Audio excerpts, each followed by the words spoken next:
Good evening and welcome to this meeting of the Oshkosh Board of Education for Wednesday, January 14th, 2015 at 6 p.m. Has this meeting been properly noticed? Yes, it has. Please call the roll. Tito? Here. Eliason? Here. Garner? Here. Herzog?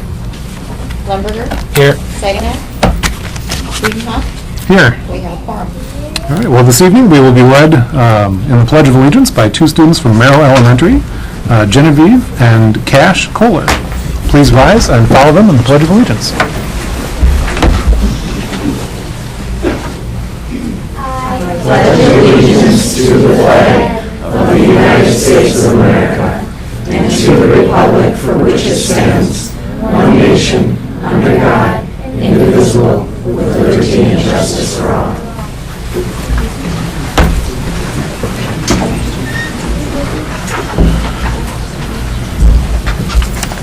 I would like to thank you both for coming and leading us in the Pledge of Allegiance tonight. And we have a certificate for you, and we will have to get one to you again.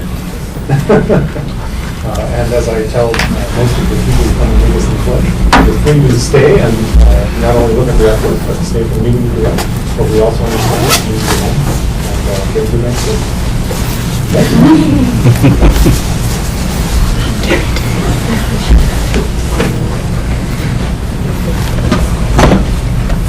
Okay, and next we have the presentation of Elementary School Art Awards. Mr. Mack. Yes. We start off with Ilana. No. Is Ilana here?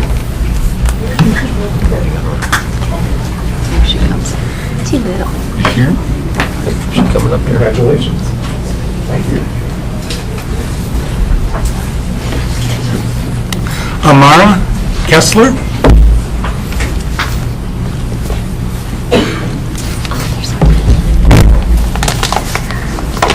Congratulations. There's your certificate. Tana Rutan.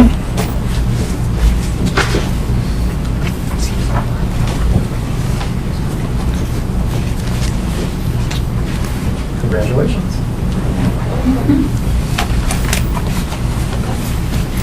Trinity Rizar. Trinity? Okay. Aiden Johnson.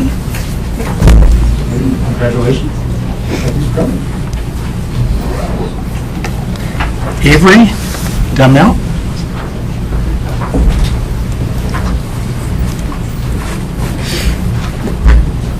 Congratulations.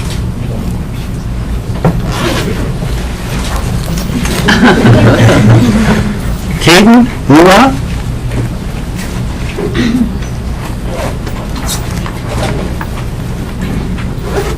Congratulations, Lee.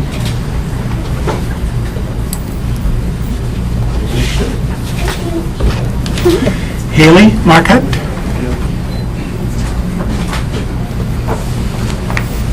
Congratulations.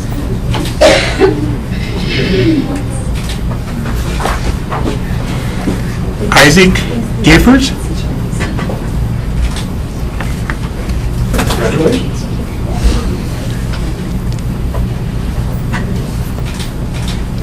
Hannah Hayes.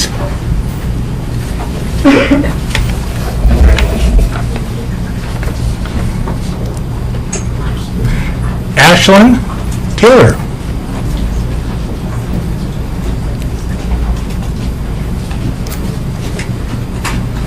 Congratulations, Ashley.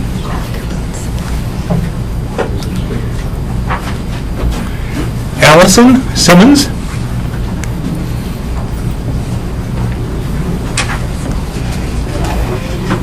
Congratulations.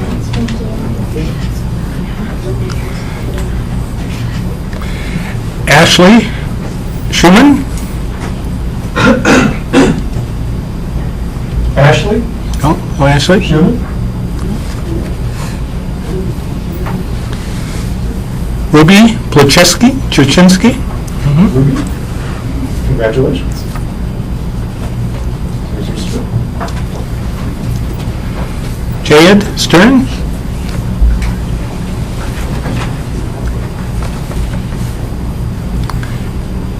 Emery. Third? No. Emery Erickson. Kyle Wolf.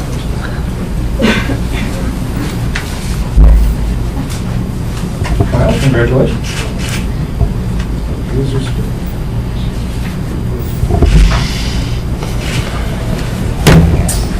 Lily Laura.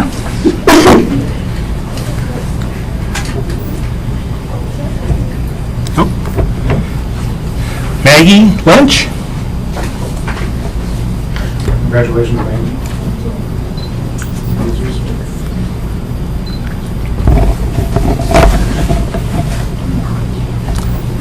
Drew Cook. New in advance, those things. There's a piece of paper stuffed in those. If you want us to reissue this, let us know. Okay? Thank you. Carla Stelzer. Congratulations, Colin. And Kennedy Maslowski.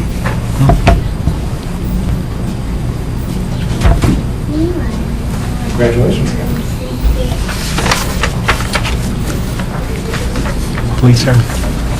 Completes our list. And thank you all very much for attending. That's some great looking stuff. I hope you all had a chance to walk the halls and look at it. Thank you.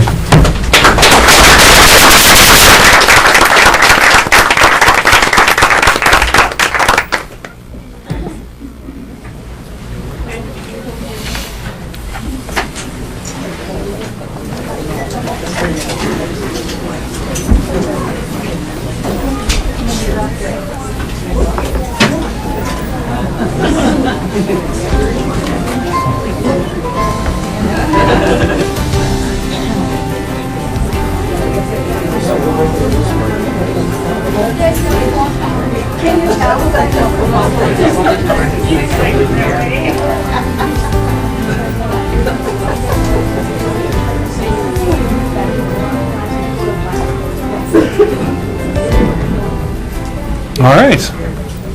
Next on the agenda is the board administrative reports, and we will start with the reports from our high schools. Catherine Drainer. All right, so here's the North update for December and January.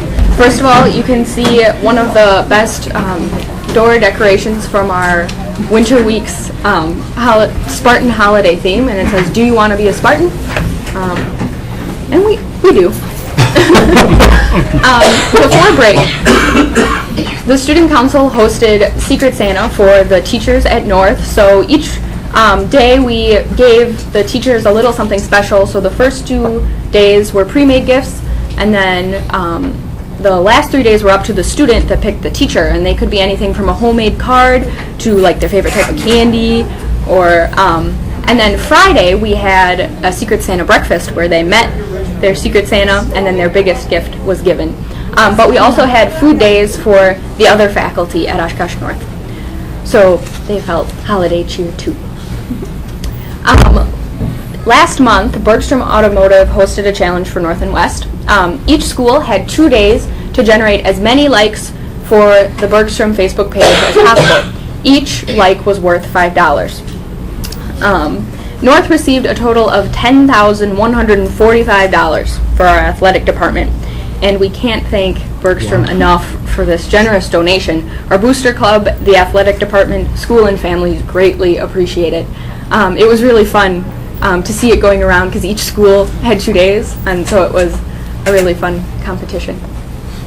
At last Friday's Northwest game, our Key Club hosted a teddy bear toss where everyone brought a stuffed animal, and between North and West, at halftime you got to toss them onto the court, and then every stuffed animal would be donated to the Children's Hospital in Neenah. We raised 272 stuffed animals, and it was a pretty fun event. You can see all of them in a pile, and they're quite impressive. Okay, so now we have quite a few sports updates. Last week, North basketball had what we call a sweet sweep.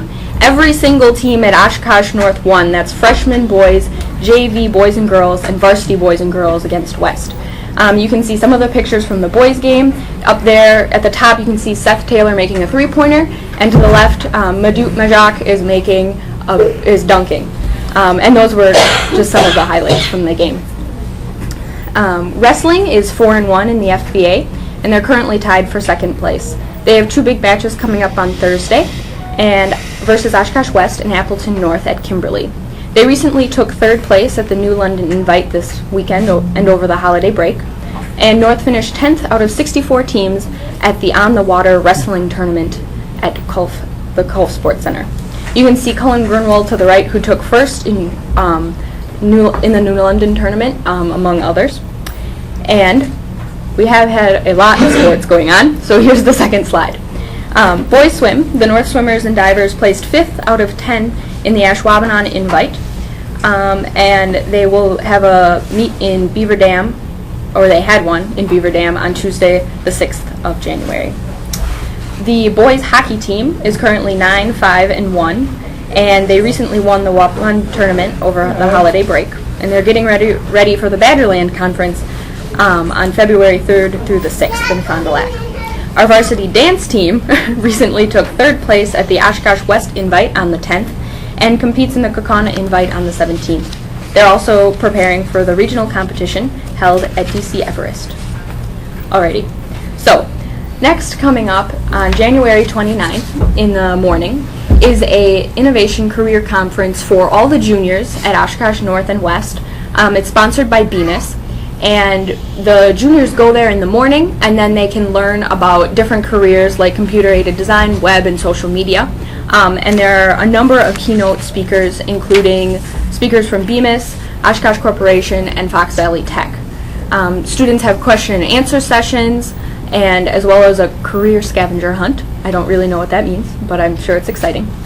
And it's a great opportunity for the juniors to hear about possible careers before they need to start making any decisions. Our next thing that we have is positive behavior intervention supports. We call it PBIS, and training has started for the North faculty. The goal of this thing is to create standards for expectation for behavior throughout the school so that everyone knows the general guidelines of how to be a Spartan. And that will begin next fall in classrooms. But it's like be respectful, be on time, be prepared to learn, as well as kind of standardized ways to tell when devices should be used in the classroom, like your cell phones or your Chromebooks, especially because North is going 1-to-1 next year. Every student will have a Chromebook. We feel like this like overarching rule about when to use your cell phones and your Chromebooks is important. So maybe we might have a sign posted like this that'll let students know when they should have their devices off, when they can be booting up, and then when it's ready to get learning and we can use them. The next upcoming thing is Shrek the Musical. Preparation started in November for this. Everybody's been working really hard. It's on February 5th, 6th, and 7th at 7 p.m. in the Grand Opera House, and February 8th at 2 p.m. And I play in the pit orchestra, and some of the music is pretty challenging because there's so many different styles. So you will hear something that you enjoy. Okay, other upcoming events. Finals are next week. Students are preparing for those. It's kind of a rush to get some studying in, but that's okay. On the 29th of January, Financial Aid Night from 6:30 to 7:30 p.m. in the North Auditorium for senior families, but that's also for North, West, and Lourdes students. Our winter band concert, but only Spartan and concert bands, will be on the 19th at 8 p.m. in the auditorium, and our winter formal will be on the 21st, and Sasquatch Days, which is our spirit week to kick the winter blues, is that week leading up to it. So as always, it's a great day to be a Spartan. Thank you. And next we have David. Okay, now time for Oshkosh West. So first off, we're going to be introducing the Russelheim Exchange. So now it's West's turn. Previously we had Germans come this fall in early winter, and now it's our turn to send West kids over there. And as you can see, what a better way to introduce the Germans by having them come to Five Guys, which was during the fall. So we're going to be heading to Germany. The fundraisers are going on, so a lot of sales are going to be going around the community. And Mr. Stelflug will be advising this. He's going to go along with this trip, and I've had 2 years of experience with Mr. Stelflug, and he's one of the most wise men I've ever met. Luckily, he acts like Siri when it comes to European history, so the kids will not only get cultural education, but historical and a lot of it as well. Approximately 20 to 30 students will be involved in this, and they'll tour the country with many different places around Germany. So with student government, we're having a critical vote next meeting Tuesday. So the courtyards I've been discussing a lot about for the past year. Now this is especially important because we have the F, S, and library courtyards complete, which is a big step, but now the vote next Tuesday is to get 2 additional courtyards to complete the whole project. Obviously this is a lot to take on for the student government, but right now it's being a democratic progress to try and get this funded for the spring. So I will update you next month on how that went. A change in the voting system. Right now we put into place a parliamentary system for the next elections, but now that's again being challenged for the 2016 year. And how we want to do this is set up an approval committee for officers. One of the senators, Jacob Landgraf, created this idea. It's a good compromise. So this approval committee is composed of senior senators and officers to approve candidates for the officer positions. Which of course there'll be rules with that, but again this is all kind of an introduction into how we want to deal with it, and it'll be voted on next week. We also have a blood drive in February coming up. What's especially different about this February one is that we might be going to an electronic version, meaning that last blood drive we had a lot of people that wanted to sign up, and we came around with different mascots, but we didn't have enough time to sign the people up. So we're hoping that we can figure out this electronic system to try and get, during lunchroom, people getting on the Chromebooks and signing up so we can have a lot better turnout. And again, we've got new elections in March. Cinderella is our musical, and this is being directed by Mr. Berenson. So January 23 and 24 at 7 p.m. and the 25th. There will be separate times, which you can find on the website. And Oshkosh West High School students, or any Oshkosh students, can get in free with their ID. $10 for adults, $7 for other students and seniors, and also we'll have pre-sales. The orchestra pit is included under the direction of Mr. Singer. I've got to experience a lot of the music just being around in the band room, and it sounds pretty complex. And word has it from the school that we haven't seen a lot about this set, but we've heard that this is going to be one of the best musicals that we've ever had. So I couldn't get any exclusive photos to show you, but I can tell you that the cast is having a lot of fun from a Snapchat. So make sure to come. So band trip in Orlando. I was actually in Orlando this morning, and I can tell you it's very, very nice out there. So yeah, I got to come back to this 20-degree weather. Anyways, so Orlando during spring break. So you got performances, parade on Main Street USA in Disney's Magic Kingdom, and Disney's Your Instrumental Clinic. Now, back in 2010, we actually went there, and so we've got pictures on our website of what we got to do. So you can check out that website and kind of see what it will be like. But definitely it should be a lot of fun. You get to do different visits, so it's not solely just music. You get to experience a lot of Disney, Cocoa Beach, Universal with a little Harry Potter mixed in there. And also we've got fundraising underway, so that's helping out, and that's again going to be in spring break. So for Diego Rivera, we did caroling and gifts over the Christmas holidays. Now, it was a rigorous process of making crafts and vocal practice, considering that we only had 3 members that were actually in choir to sing. But you know, we practiced, and we got to a good performing level. There was a little bit of challenge with the rain, but that didn't stop us Diego Rivera kids, and we had a boombox to help. So cantamos a los viejos, which means we sang to the elders, and todavía joven en sus corazones, which means they still are young at heart, because I could see their smiles just coming out, and it was a great time. Yep, so it was a fun time for both of us. We got to give gifts back to them while they were having dinner. So yeah, it was great. The dance competition, we had the first ever at West. This happened January 10th, and many different schools participated.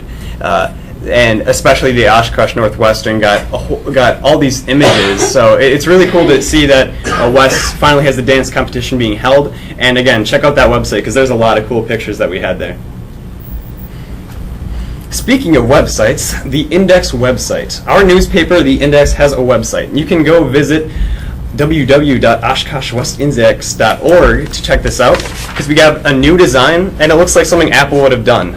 You can tell right there that it's got this big welcome and the user interface is so smooth. It's just so cool. You have different options like you've never had before. You've got a gallery, thoughts and things. You can even see our PR get slam cammed. You've got past issues that you can check out and much more. So. That's another cool feature that was the next step for Index. Weight room update. So we got new equipment. We got funds from, like you said, the U.S. Cellular Better High School Sports App Contest, Bergstrom Facebook Face-Off Challenge, Benvenuto's fundraiser, and a big special thanks to all those 3 teachers, FIAD teachers that helped out over break to set it up. And as you can see from the pictures, we got all that equipment. And actually, just 30 minutes ago, I got to have the benefit to actually use that equipment. So yeah, I can tell you it was great. So sporting events. Thursday, 7:45, you get wrestling boys varsity at Kimberly. Friday at 4 p.m., swimming boys varsity at North. Friday at 7:15, boys varsity basketball. And Saturday, we've actually got that forensics meet at Oshkosh West High School. So that's going to be something to look forward to because with the forensics, that's just a whole bunch of people, and it's really exciting. Tuesday at 7:15, you got boys varsity basketball that plays Appleton East at Oshkosh West. So that's some things to look forward to for sports.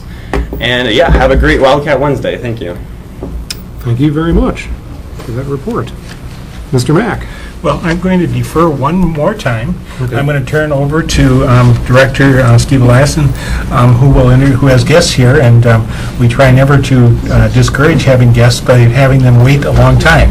And so I've asked him to reverse the order of the presentation and move from the last slide to first, so we honor our guests being present and our Director Eliason on presenting issues regarding wonderful events going on this winter for our children. Great, thank you, Mr. Mack. And if I could ask Kathleen Markowski and Dr. Eric Snowblick to step forward, as well Phil and Beth, if you'd step forward as well.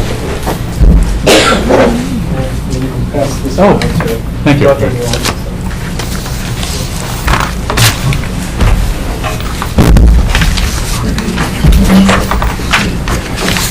I'd asked our crack team of winter sports enthusiast organizer leaders to join us tonight. As a little summary, a little snapshot of what's going on in the district in the cold winter months now that we have snow and feet of ice. Just a little recap, last year we launched in a very small way some ice skating at a school site at Webster Stanley, a little cross-country skiing, and maybe something else along the way. But this year things have blossomed really nicely, really not solely, but the group that we have before us tonight really embodies this sort of can-do, move ahead, broaden it out, let's make something really happen here. And if I can just run down briefly the list of people who've really done the heavy lifting, I'd like to thank, of course, Theta Care, year after year, supporter of winter and summer programming, not just with dollars, thank you for that, but with manpower and leadership. The Community Foundation here in Oshkosh has been a supporter of the programming this year. St. Vincent de Paul Society has been a great help with equipment.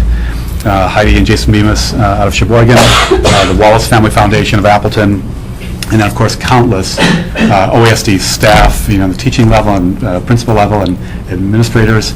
Mr. Mack's been a big supporter.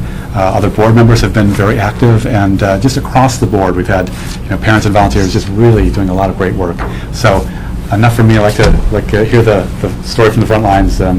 from our guest tonight. And one other person that really has helped out quite a bit is Mike Hendricks, who's the owner of Play Against Sports, both here in Oshkosh and Green Bay. Thank you. So definitely as far as being a big supporter of bringing quality equipment into the schools, he's really helped us out quite a bit too.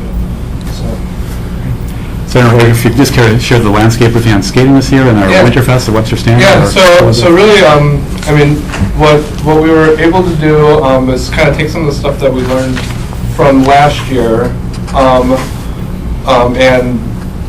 and see if, in order to make it, because basically what we had sort of thought, and I think I met some of you guys probably for the first time at like a subcommittee meeting probably 18 months ago or so, and we sort of said, well, is there a way to bring sort of non-competitive athletic activities into more rigorously into the Oshkosh school system? And we sort of said, well, yeah, but everything needs money. So, I mean, we were able to basically, over the last basically 2 cycles, raise about $6,000 for equipment, none of which is taxpayer money, none of which is district money, none of which is from budgets of any sort, to really kind of back and bring us up to speed with equipment. And then we basically said, well, can we get the right equipment that's useful and such? One of the things we learned from last year was that some of the traditional skates may not be the best skates for an outdoor activity. So we were basically said, okay, well, let's augment what we have with some other new stuff. So I brought along some of the stuff that sponsors have made and such, just so they can see. So we got basically more skates, almost like a ski boot style of skate. It's very easy to put on. Kids can put on themselves. They don't need adults to help tie things or things like that. So it's more rewarding for them. I think it's more rewarding for the adults who are involved. and their fingers, so that it's more skating, less tying, so that type of thing. And with that, then we said, okay, can we expand it? And what we were able to do is basically, the first year we had 3rd through 5th grade, we expanded it down to 1st grade in the elementary level. So basically, most of the elementary school has been able to attend, and really, then sort of the next step that we kind of talked about is this something that we can, it's nice to have kids who want to come and participate week after week, but is there a way that we can expose a good chunk of the children or the students to this, even if they can't stay after school or anything like that? So both Beth and Philip have been really great as far as saying, yeah, we can do stuff to integrate this into the school. We're going to do it as kind of Webster's middle school celebration in a week from Thursday, to say, can all 350 kids at Webster Middle School skate? And we said, and ski and do some other stuff, and we said, there's really not a reason why not. So, and I mean, that's kind of is the approach that we said, is instead of saying, well, why can't we do things, it's, well, why not do this? Why not do this resources here and those types of things? So that's kind of is the expansion plan. And I mean, really, I think as time goes on, I think we're going to have the equipment and the fitting to say if any school wants to use some of this stuff, it sort of, why not, where do you want to be in the schedule versus, I'm not sure how we can do this. So I think we're in sort of a good mode right now. I mean, we were probably last year averaging 40-50 kids. Now we're averaging 60 to 80 kids. We started earlier. We've had a longer season and stuff like that already. So I think it's good stuff. What I passed around was actually, we've had some good press for the district through Northwestern, and somebody from an outside group that was looking for what are good examples of student activities being utilized throughout the country. Basically said, we found you, we like this idea, how did you pull it off? So I thought that was kind of an interesting thing, and I said, Yeah. "Oh, it's just skating. what's the big deal?" And the person said, "Well, you utilize your community resources, your natural resources, and your student body in order to make something good." And I was like, "That is good." I guess it's not just skating. So I mean, I think that sort of is kind of the momentum that the industry's been pretty cool. So that's the spiel that I have, I guess. Okay, I'll use the word tenacity then, without, Dr. Eric and our whole crew, just a relentless, positive, we're going to do this thing, and we're going to take away all the barriers. Well, let's do this thing. and I mean, why would a healthcare organization like Theta Care and a physician like me want to be involved in something like this? And basically, what we see is, and I mean, that our kids are inactive and they're fat. And we see it in the clinic every day. And so basically what we're really looking for is ways that we can get the community to be mobilized and excited about things that get kids to not be fat and to be active. So, and this is a tough time to be active, so that's really why I think it's a good fit. And I mean, really, Theta Care from the top down says we're in the business of writing prescriptions and seeing people in clinics, but really we want our communities to be healthy. And if we can do stuff on that level to get people healthy so that we see more healthy people and less sick people, that's a win for everybody. So. Agreed. I just wanted to comment that it's working out really well for Beth and I to be able to find ways to integrate this in our schools. Just for example, we have with our PBIS program, we have a celebration at the end of each quarter. And so this has just absolutely fit perfectly with the activity that we're going to do next Thursday, because it comes at the end of the quarter, and we were kind of needing to plan something for the students to celebrate. And so while we're not going to have all 380 students out on Lake Winnebago at one time, we've got some other activities and stations. So we'll be able to get all of our middle school students out there, and they're also going to have some cross-country skiing experiences as well. And what I really like about it, just as a principal, is that I really enjoy seeing our students get to experience something that's literally in our front yard. And hopefully, it will reach some of the students and maybe make this sort of a lifelong activity that they'll really enjoy. So we really are thankful for this opportunity. Well, and I mean, both Beth and Philip have been wonderful, and I mean, Philip was really, his enthusiasm at the get-go was really very helpful to getting things rolling. So, I mean, we're basically, I'm open to pretty much anybody who's coming out and saying, hey, how can we get our students involved? We'll work and figure out some sort of way to do that. I mean, the other thing is that I've been sort of thinking about too is that, while this is fun and everything like that, there is definitely, the point of the school district is sort of serious learning stuff, and there is actually like kind of the why skating, what about skating, it's skating's very interesting as far as how it works, why it works, and then as a cultural phenomenon too. So I think there could be a lot of learning, and that we haven't really tapped into that side of it. But I mean, I was looking at some of the science behind skating, and it's thermodynamics. So I mean, if you can teach 4th and 5th graders thermodynamics, you would be a pretty good district. I mean, the other thing is there's a lot of writings from Thoreau and Emerson and the Transcendental, and it's interesting. One of the quotes in the paper almost sounds Emerson-ish, of like, I like skating because I'm free and I'm flying and I can go as fast or slow as I want, and that almost. So I mean, if you can get 5th graders to talk like Emerson, so I mean, I think there is sort of.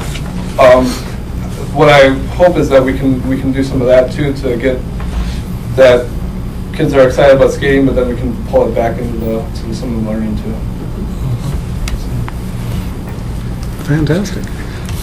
Thank you all. Thank you. Thank you very much. Thank you for coming.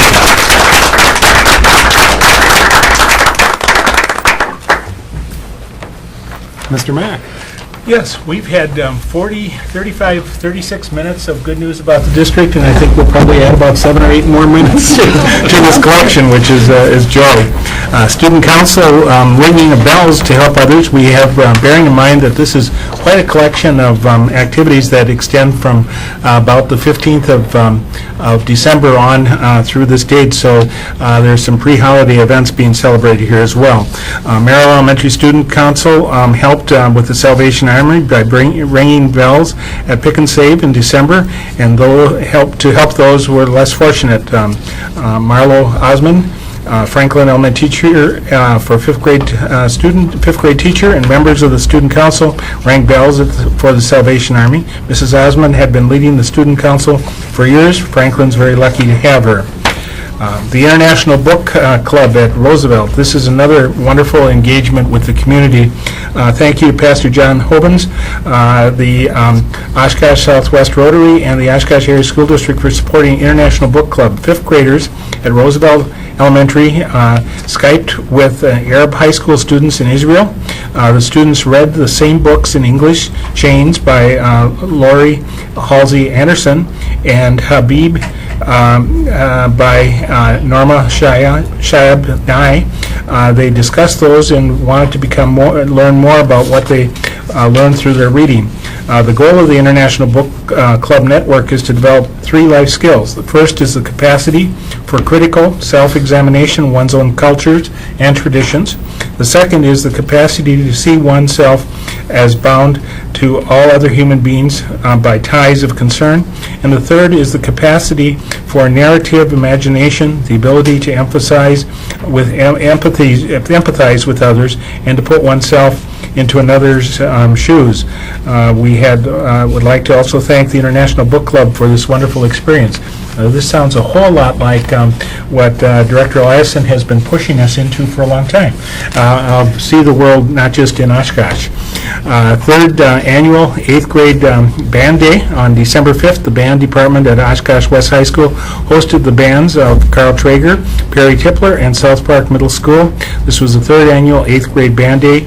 Each middle school band spent time improving their skills by performing, working with high school students in small groups, and working with the full ensemble and the West Band directors. It was a great day of celebration.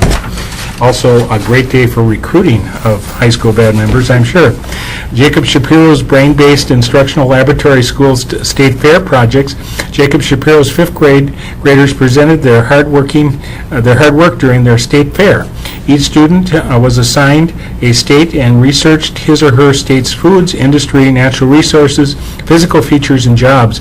It was amazing to hear the interesting facts that students found about their state and their studies. Students not only practiced their skills in research, but in public speaking skills when they presented to friends and families at the Shapiro community.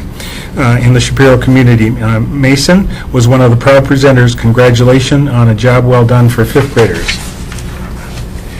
Merrill Elementary Family Nights, Celebration of Lights. Merrill Elementary students came together on December 9th to celebrate the holiday season. The group toured the lights at Menominee Park, wrote about their holiday customs, and after sharing the book Lights of Winter by Heather Conrad, and enjoyed creating craft in response to the book Snowmen at Night by Brunner. Local businesses, including Oaks Chocolate, Target, Oshkosh Lanes, generously provided door prizes. The event was part of Merrill's ongoing Family Academic Literacy Project grant through the National Rating Project. The West boys basketball team assisted with Christmas shopping. On Thursday, December 11th, the Oshkosh West boys basketball team accompanied students with special needs on a field trip to the Fox River Mall. Students were doing holiday shopping for their friends and family and were partnered with a player who assisted them throughout the day with navigating the mall and finding items on their shopping list. It was a great day for both students, players, and a great experience. Giving Tree. In the spirit of giving, 18 students had a brighter holiday due to the generous donations from South Park families and staff. This is only a small sampling of the gifts that are pictured here that came in. A big thank you to all who contributed to the South Park annual Giving Tree. Tipler Middle School. 'Tis the season for decorating. Students make ornaments for Christmas trees at the state capitol.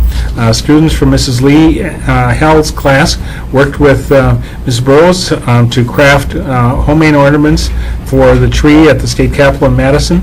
The theme this year was honoring Wisconsin veterans. All materials used were second-use items from our Veterans Day celebration.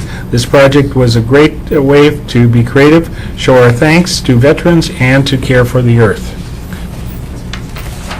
Green Meadow Elementary School. Green Meadow 4th and 5th grade students participated in the mid-morning Kiwanis box canned goods collection. It was a wonderful display of caring and support for our awesome students.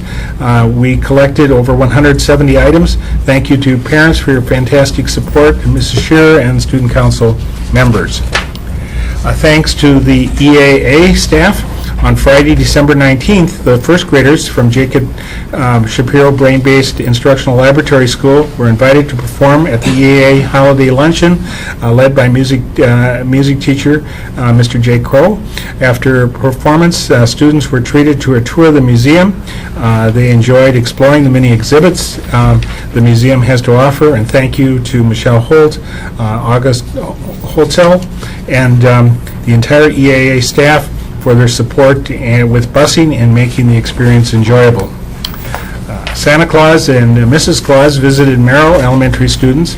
On December 23rd, Santa and Mrs. Claus, as well as some of their most industrious elves, made their special stop at Merrill Elementary School to visit 2 classes of kindergartners.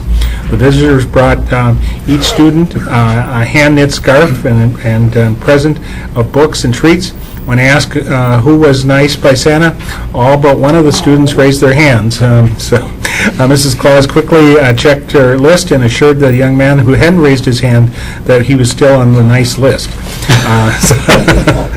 Boy, quick reacting Mrs. Claus, thank goodness. The visit was sponsored by the Mid-Morning Kiwanis, who is an Oshkosh Chamber partner of Learning, the PALS organization for Merrill Elementary School. The Oshkosh Chamber PAL program matches each school in the Oshkosh School District with a partner to serve in a service organization, post-secondary school, or a company as a part of the Chamber's education activities. And we're grateful, again, for the involvement of the Chamber of Commerce.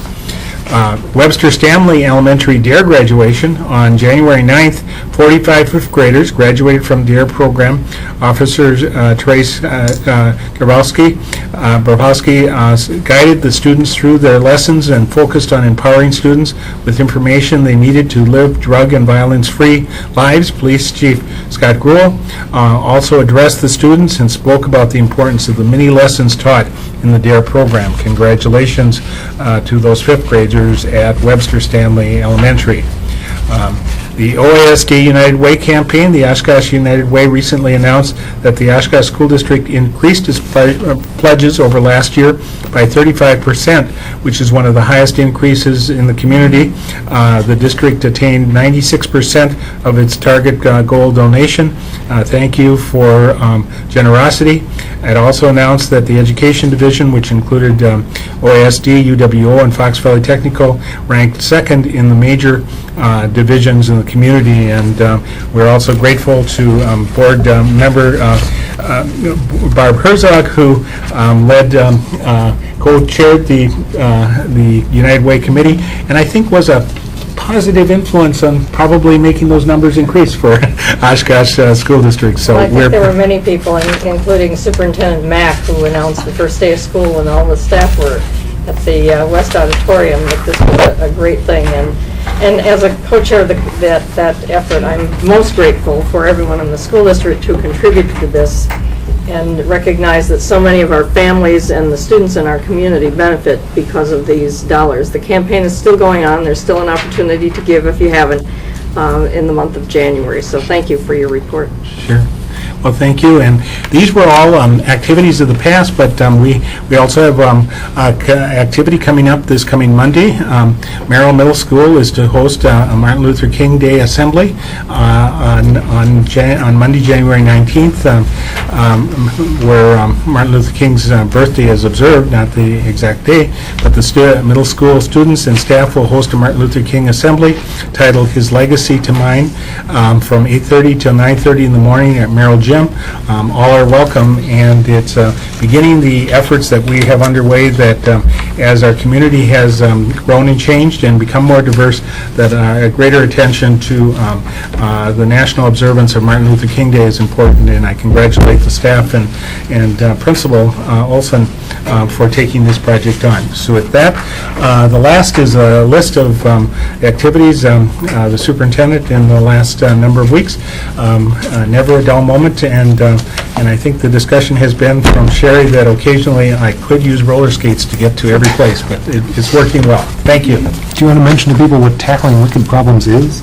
Oh, the tackling What they wicked do, problems. it's that's kind of an title, and you might Yes, want this to- is the second year that the Oshkosh Area Community Foundation, along with United Way and a number of other groups, including a small contribution of loaning materials, including flip chart boards to the group from the Oshkosh Area School District, to identify issues and how to solve issues in a complex manner that basically helps organizations and individuals discover means of changing critical issues in the community, not through the short, simple solution, but through thorough analysis of how to resolve issues. And the issues included issues of early childhood, which our district staff early childhood education participated in, issues regarding mental health, issues regarding homeless, drug addiction, housing issues within the community. A wide variety of topics were being covered, and I believe there must have been roughly 125 to 150 community people participating in the last 2 days in this activity that at the Alumni Center at the university in this activity led by a facilitator, Michael Goodman, who does a wonderful job of teaching that. He's back for the second year, providing reinforcement with a lot of support from the foundation leadership. So we're grateful to participate in. I think we all learned a great deal about the complexity of solving problems, and that many times the simplest solutions are not really the solutions that will work, and it requires a great deal more analysis to come to long-term permanent solutions. One of the joys that we had with working with early childhood was that Beth Schindel invited a number of our partners in providing 4K programming that are from our private institutions that we work with to provide our 4K programs, and along with leadership from the public library and and from several other organizations who are interested in early childhood education, for us to explore what are the areas of cooperation, what are the pitfalls of the future, and how we can potentially improve early childhood education in the community. Because if there's any key to success for children when they graduate and when they're the age of our two wonderful high school seniors here, it will have made a difference what we did from birth through age 4, and our needs to address our youngest children, because that plants the seed for successful learning all through school. And so I think it's well worth the investment of our time, and I'm grateful that the Community Foundation has seen fit to, for a second year in a row, continue to work on trying to be a positive influence for change in the community. Thank you. All right. Other reports this evening? No? Any other board members have any other reports? No. All right. We'll go on to workshop number 1, open enrollment report from the University of Wisconsin-Oshkosh Business Success Center, Andy Jones and Dave Dunlop.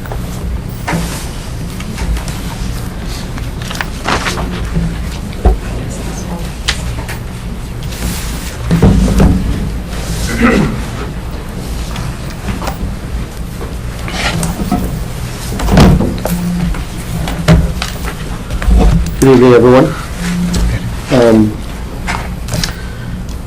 The first report we're going to be giving was made a board priority prior to this by the Board of Education. It's part of Strategic Plan 5E, which states we're to reverse the current trend related to open enrollment. It has action steps under that goal, which state that we'll conduct a survey of open enrollment parents to get and seek their input. We've asked UWO Business Success Center to be a third-party independent. We did this on purpose so that our customers would feel comfortable giving feedback to a third party rather than the school district itself. And with us tonight, we have Andy Smock with the UWO Business Success Center to give us some feedback on the survey they conducted. So I'm going to turn it over to Andy. Good evening. As Andy said, I'm Andrew Smock. I'm a professor in the Communication Department at UW-Oshkosh. Professor Jennifer Constantine is my colleague. Unfortunately, she's unable to be here with us tonight. But she and I, along with Kim Biederman from the UW-Oshkosh Business Success Center, were contracted to do the study of the open enrollment issues currently facing the district. The main focus, as Andy mentioned, was to try to figure out why students are open enrolling in and out of the district, get some feedback from parents about the process. Our results indicate that the decisions about open enrollment are complex, especially for those students who are enrolling out of the district. Things are a little bit more simple for those coming in, as I'll discuss shortly. Tonight I'll be discussing our data collection methods and some of our results from the project, as well as highlighting how these results may be used in efforts to retain current students and also to make the Oshkosh Area School District an attractive choice for those weighing their open enrollment options right now. So to begin, we use 2 different telephone surveys as our primary means of data collection for the study. One of the studies targeted those who were enrolling into the district, and the other targeted those who were enrolling out. Our response rate was actually very good for the survey, especially for a survey of this nature, too, I should mention.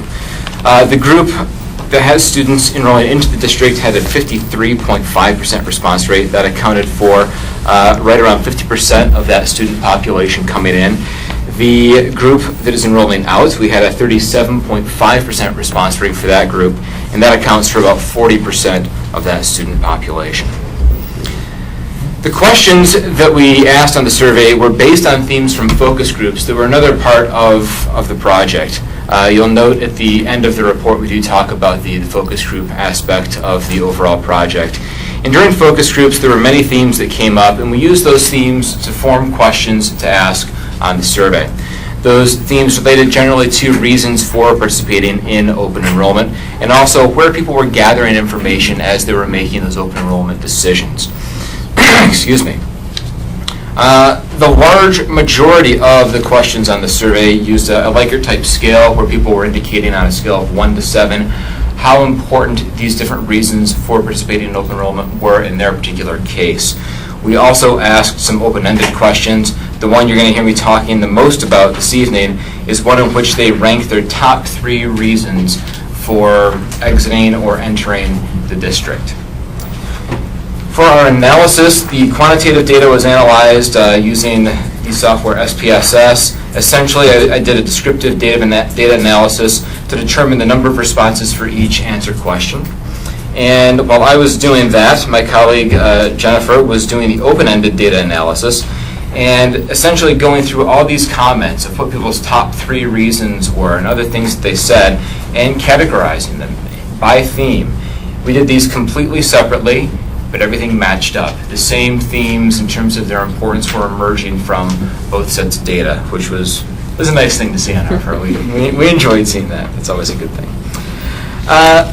Excuse me. But before I get too much into talking about results, I do want to just mention a couple things about the data we collected in terms of what we did and didn't measure, so there's really no confusion about what the data can and can't say. So what we didn't measure. We didn't measure actual activities, actions, behaviors of people that were out there. So for example, when we talk about things like access to technology and school safety, we weren't measuring what was actually going on in the schools. We were measuring the perceptions of our participants.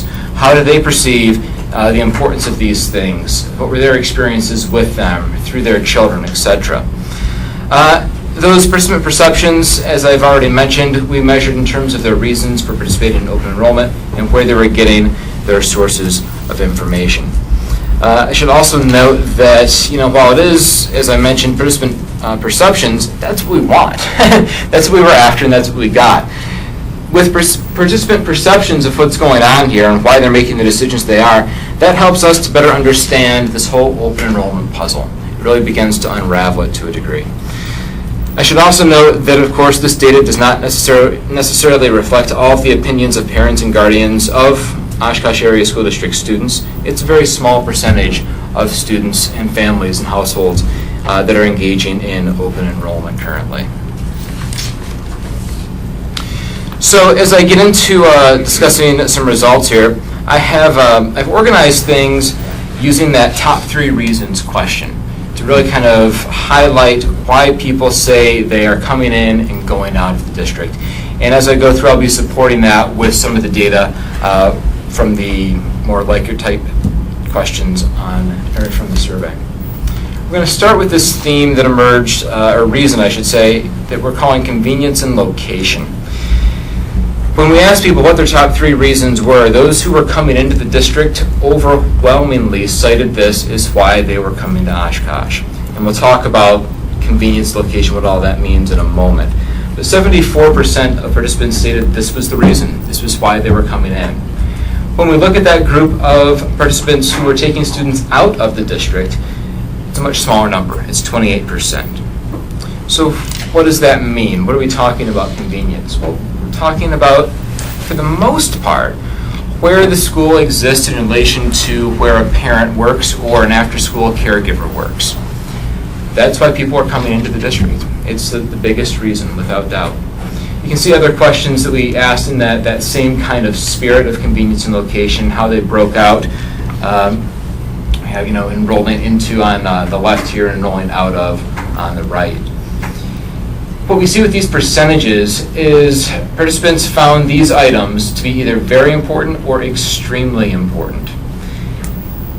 One of the things we saw with some of the items, especially with convenience and location, is either it was really important or it was really not important. So in this slide, I've also included a table at the bottom that has some calculations for participants that were finding these items, these questions, to be either not important at all or having very kind of low importance. So you see there's a big split here. So it's either it's the thing or we really weren't thinking about convenience. In terms of applying that result to maybe stem the flow of students who may be leaving, not a whole lot that can be done. Obviously, you can't pick a school up and move it. That doesn't really work that way. But what I think the district can do is really highlight all the things that are being done on the part of the district to make things convenient for families as they're having their children educated. And I just outlined a few brief ones here on the slide. The fact that we have neighborhood schools in the district, I think, is a big one. That becomes a major point of convenience for people as their children are going through elementary and, to a degree, middle school. The fact that there are so many before and after school programs, and in addition, the 4K programs around the district. These are things that are very convenient for people and things that were talked about quite a bit in focus groups by some of the members who attended. In fact, some people had children in Oshkosh because of the 4K program. Their home district didn't offer that. They happened to be working at Oshkosh, and so they made the decision to open enroll to do the 4K. Others talked about how valuable those before and after school programs were. These are things that are convenient. So yeah, you can't pick a school up and move it to make something more convenient for someone, but there are other things that can be done, and this is just a sampling of those that are already being done, and I would say being done very well by the district. The next reason that comes up as a very important one in making the decision about open enrollment is in a category that we're calling school safety and school size. We're actually discussing these together and have created this category that may seem a little bit awkward because of the focus groups. When people talked about safety and safety concerns in the focus groups, they were always linking it to the size of the school. In their minds, there is this link. So anytime it came up, the size of the school always was part of the discussion that they introduced. In looking at, again, that top 3 question, 0% of people coming into the district are citing safety as the reason they're coming in, but 38% that are going out are citing that as their primary reason for leaving. However, I will say that for those coming in, 26% cited it as a secondary reason. So it is still something that is seen as being important, they're concerned about. It's just not their primary means for coming into the district. Yes? And when you say size, are we assuming that the site is too big? Yeah. Okay. Yeah. In the focus groups, typically when a participant was talking about size, they were always talking about the high schools. Too many kids. Oh, Yeah. got it. Yeah, They were talking about the high schools? They're talking about the high schools as being, large.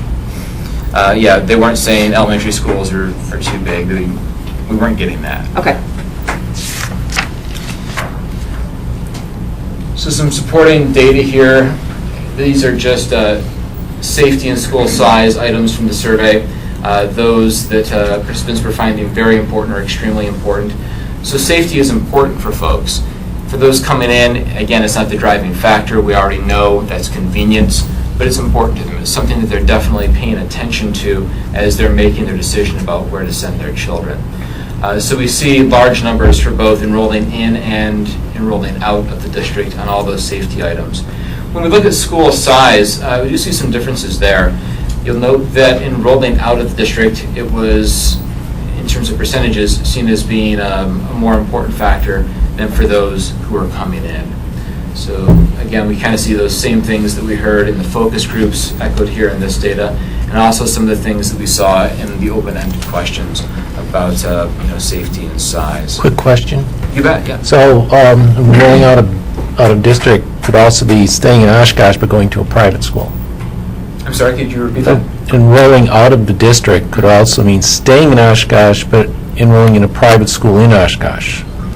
Not necessarily. that Some of them were, yeah. Okay. Some of them, we had a small group, and I might have that with me, a small group that had left and had gone to a parochial school within Oshkosh, but the majority were going to public schools just outside of the Oshkosh area. Appleton, I'm trying to think of what some of the other big ones were. I don't know. Off the top of your head. County, North Fond du Lac, anything that was physically connected to us, those are the larger amounts that we have interaction with. Yeah, Nina. Well, I was thinking Nina was another one. if it was, the high schools were large, I was thinking they were probably targeting smaller high schools like Lourdes or Amaro or something. Not as much. I think the open enrollment data really is more so, the numbers that we pulled were people who were getting Oshkosh taxpayer dollars to go to a non-Oshkosh school, and that would typically be another public school in the area. Amaro was cited by a few folks in open-ended and also in the focus groups of being a smaller high school, and that was one of the reasons that they were choosing to go. Excuse me. So what do we do with these results? Obviously, again, they're perceptions of school safety. Those who are coming in are seeing this as a very safe district. But how do we take this and actually do something tangible with it in terms of marketing the school to encourage perhaps students who are in Nina, wherever, Appleton, they are considering a different school, that this might be the right place for them? Well, there are a few different things, and I think they all kind of fall into the category of highlighting school safety measures that exist and the benefits of school size. And there definitely are some benefits to school size. First, let me kind of backtrack for a moment there and talk about, well, where schools aren't so big. The elementary schools and middle schools are not massive, right? By and large, when we look at some of the neighboring communities, we find that those in Oshkosh are often smaller, or at least comparable to those in neighboring districts. And sometimes those neighboring districts have much larger elementary and middle schools. So that is one way, I think, to try to address the idea that, Oshkosh is just so big. Well, hang on, wait a minute. Look, we have these small neighborhood schools that are convenient, right? So tying some of those themes together, I think, can definitely highlight why this may be the right district for some folks out there. The large high schools, what do large high schools actually get us? Well, they get us the ability to have a greater variety of elective options, to have more extracurricular activities available to the students. And that, again, I think is a benefit to school size. Yes, there may be some trade-offs with it as well, but focusing on some positive things, these are just a few, I think can really kind of allow the district to turn that around and really work in its favor. And then lastly, emphasizing strategies used to ensure physical and emotional safety of students, and really to add on to that, communicating to district parents what those strategies are and what those procedures are. In focus groups, there seemed to be a great deal of confusion about what the rules were, how things were being enforced. So emphasizing what those strategies are, communicating them consistently, I think is one of the ways that can be addressed. And that's something we can come back to and talk a little bit more if folks would like at the end. The next kind of big category here we're calling the quality of education and individualized education. And this is kind of our last big top three reason that people are either coming in or going out.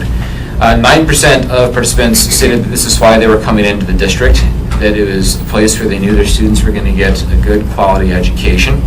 Of those going out, 20% were leaving because of issues that they saw with quality of education.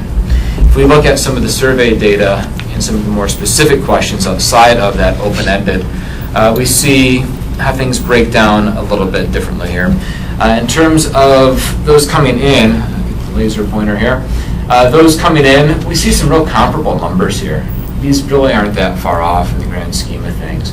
So people coming in are really kind of viewing this as being a positive thing in the way that those going out might be looking at things a little bit more negatively in the same basic percentile ranges. If we look down at individualized education, we see things broken out a little bit differently here. Some folks are, and this is talked about in some of the open-ended responses, coming in because of that access to special education programs, the access to that variety of elective course options that I mentioned might be another great way to talk about school size, as well as gifted and talented programs and the ability to earn college credit. So these are all things that people are looking at coming in, but again, they're also talking about as they go out too. In terms of the focus groups, in all of these areas, there was some frustration expressed on the part of parents who were going out. So it's a little bit of both, right? It's hard to, again, this data doesn't pass any kind of judgment. It just says this is what people are saying about why they're leaving and why they're coming in. So what do we do with this in terms of applying that result? Well, I think the best thing really to do is to highlight the educational options and services available within the district. Publicize those online education options. And I put that one at the top for a reason. It was a part to remind me of something that came up in the focus groups and also in open-ended responses to the survey. That was people didn't know there were online options available in the district. And getting that word out there, I think, may actually bring some more folks in. At least in open-ended questions on the survey, at least 3 people commented on, I left because there weren't online options for education, and that's what I felt my child needed. So making sure people know that's out there, I think that would be an excellent strategy. Better communication about the elective options. What are they? Jennifer and I both did some digging around, going through the website, trying to find, okay, what elective options are out there? What can people take? We had some trouble finding things, so I think maybe finding other ways, be it the website or some other means, of communicating what those options are, and perhaps even comparing them to surrounding districts to highlight what sets the Oshkosh Area School District apart from those would be a strategy that would be very helpful. Also, information about special education services, it's already provided on the site, and I think is provided very well. I would continue to maintain that part of the site. I think that's something that folks are looking at when they're coming to this district, or looking for a district, I should say, that has those kinds of services. Provide further information about the gifted and talented programs available within the district. Here's some information on the website that Jennifer and I were able to find. There were a number of broken links, and there was no contact information. If a parent came to the site and wanted more information, where do I go? Some quick fixes there, I think, would definitely help to bolster the kind of information that parents or prospective parents could get from that part of the site. There were some additional reasons that came up and that we measured related to why people are going into and out of the district. These had very minimal impact on open enrollment, and I'm not going to take too much time to talk about them today during the presentation. There's quite a bit of detail about them in the reports that you were given. But extracurricular activities, access to technology, these aren't reasons people are coming into or going out of the district. Not by large numbers anyway. I think one person cited extracurricular activities as the reason for exiting their primary reason for exiting the district. It's not a major leader for loss for the district, and neither is access to technology. That said, people are still looking for extracurricular activities. They want the district to have them. They value them. They rank them as being important and very important. The same with technology. It's just not, the factor that's driving people in or out for the most part. Pardon me.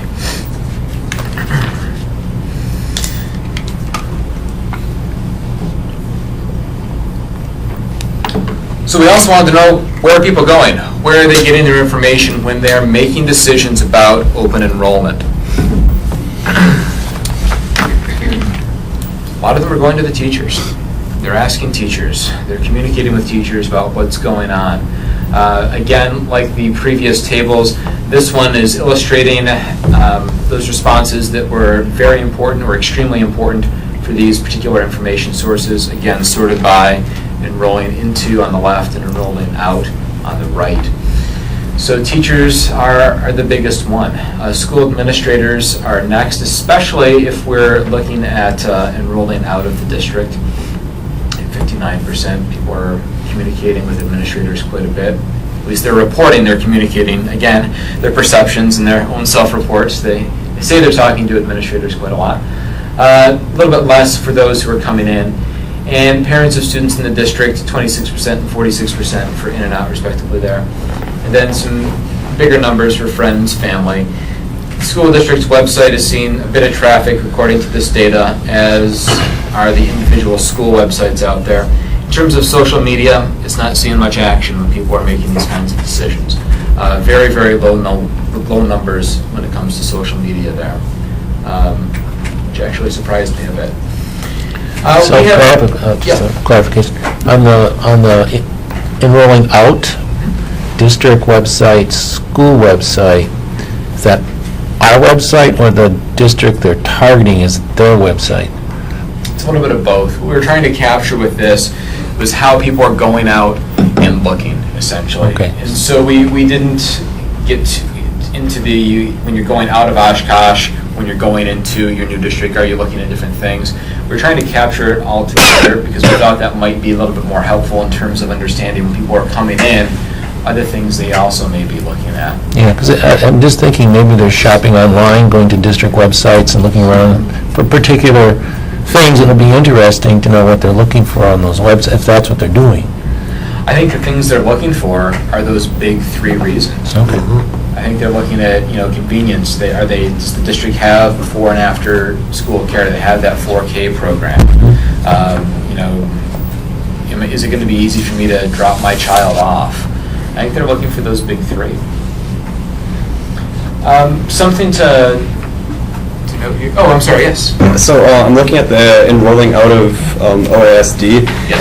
and that almost raises the question. It's kind of like, why are you having these people? It raises the question, why get out? Because if you've got so many strengths, why then in the community are we having the informational sources coming from the community itself?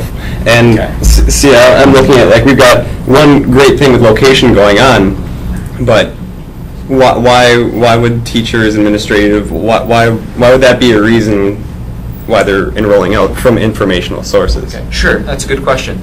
So I wouldn't say so much here that because they're talking to teachers and administrators that's why they're enrolling out. Okay. But as they're going through that decision-making process, they're going to teachers, they're calling administrators, they're trying to get answers to questions they have. So they're the people they're reaching out to for information. Okay. So I wouldn't say that they are the reason they're going out. They're just an information source as they're making that decision. Okay.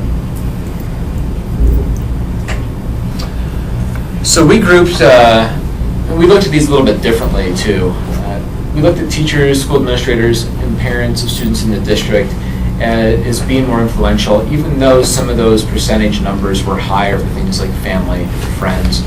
And the reason we did that, I think it's probably obvious for teachers and administrators because the numbers are so high, but why we grouped parents of students in the district right up there with them? It's because they're here. They're the other people that you can reach with messages about the district. We don't know where family live. We don't know where friends live. In terms of targeting groups to communicate the kinds of messages the district wants communicated, these are your top 3 groups right there. Teachers, administrators, and the parents that are already here. Yes, district websites, school websites, these are still important things to continue doing, but in terms of that face-to-face contact, that over-the-phone conversation, these are going to be the strongest advocates for why this is a strong district for students to come to and the kind of benefits that are offered by the district. Excuse me. So kind of in summary, the key reasons that people, according to our data, are participating in open enrollment are convenience, that perception of safety, and school excellence. Those are the big 3. These are the messages that need to be targeted, or the areas that need to be targeted with messages, I should say, when you're trying to reach out and say, hey, we're an excellent district, this is why you should come here, or hey, I've heard you're considering leaving. Here's why I think it would be beneficial for your student to stay here in the Oshkosh Area School District. And those key information sources, again, I just highlighted on the previous slide, the teachers, the parents, and the administrators that are within the district. These are going to be the greatest advocates that we have for getting these messages out. Are there questions about any of the data I've presented or other things that you may have read in the report prior to the meeting that I can address for you? Anyone? Well, I would have a comment. I mean, I didn't read the report. Sorry, but No, it's fine. But it's more of just a comment on like looking at this data, and when we've got location on our side is what I kind of got out of it, which is a big part, is that we've got that community kind of built up. I think a thing that we should be marketing, especially from like a high schooler standpoint, would be that you don't need to competitively look at different school districts, but say, we've got this small size compared to Appleton and Neenah, and we still offer we still offer like these honors classes, and for all of this good stuff, we offer X amount of students in a classroom. And also, I think it's something where we need to start marketing. You know, your education is in Oshkosh is what you make out of it, because you can soar with this because we offer so much stuff. I think it's looking at an optimistic standpoint of what we offer already, and we've got a small count number, but it's not too small, so we don't offer that stuff. Like, that's just kind of my thoughts. Well, and I think the data support what you just said too, in terms of the importance of, you know, we can back up a couple slides here, to some of the school excellence questions, right? So, you know, access to things, you know, like all those extracurricular activities, I'm sorry, not extracurricular activities, but the gifted and talented programs, different, you know, elective courses, the ability to earn college credit. I mean, they're all great ways to say there's an incredible opportunity for you to come here and receive a fantastic education. One of the things I note is with our high schools, and if the sizes are a deficit, the opportunities that size presents with our high school course offerings which are our outstanding collection of opportunities for making choices across the district. That's really what, and when you compare them to our neighbors, with the exception of Appleton and maybe Fond du Lac, our choices are just simply outstanding, and the quality that we can offer because of our relative size. Small high schools can simply not offer that variety because they have teachers being tied into teaching the number of core subjects, and frankly, teachers not able to teach within their specialty area, that they're having to teach multiple levels of math, or they might have to be teaching multiple levels of literature, language arts, and being far better prepared to specialize. And that opportunity that is presented in both of our high schools is certainly a strength. And I guess the message I'm hearing is that we need to be promoting those strengths on that side, and potentially having the issue of planned and programmed exit interviews if before parents make the choice if they're willing to participate. You had said that you were kind of surprised by the social media turnout on there percentage-wise. Is there any feeling on why that was so low? Any recommendations on how to jack that up in more of a 10 or 15% ratio? I'm not too familiar with what the current social media strategy is for the district in terms of number of posts, types of posts, that kind of thing. So part of it may be an analysis of what that strategy is and developing some adjustments to it that would be more engaging for people in the community. I know one of the problems, and I can't speak to the Oshkosh social media too much. I've looked at it briefly after I saw how low the numbers came back here, but I'm not too familiar with how it's being used. But I know in other organizations, sometimes educational institutions, but also in business settings, we often do see low numbers of engagement with what they would hope to be their primary consumers, just based on the kind of content they're posting, that it isn't really that engaging for that audience. So the audience either leaves, they unfriend on Facebook or unfollow, or they just don't check in on them, they hide them, so they don't see that profile information come up. So I think that's something that the district may want to look into. Developing a strategy, specific strategy for social media, okay. Yeah. It really doesn't surprise me at all, because if you look at the social media communications that most districts are doing, it's very similar to what we're doing. You're communicating events, et cetera. But if I was to go research an organization, I'm probably not going to go to their Facebook page. I'm going to start out with their website, because that's where the archived information is probably organized. Yeah, I could go to their Facebook site and find some recent developments and things that are happening, but these folks are already looking to leave, so they're investigating where they're going to go, or they're looking to come in. And I think the information, it doesn't surprise me that they would go website first, I guess, given the nature of our organization and how we do it. That being said, I think there's a lot of ways we can use our social media pages to leverage the recommendations of the study. By specifically getting some posts in there that go alongside some of the, even teacher and administrator testimonials, just that kind of an example, where we can start targeting those specific areas that people are looking for in the other spots. Well, in social media itself, for the way I use it, I agree with what he's saying, that it's content.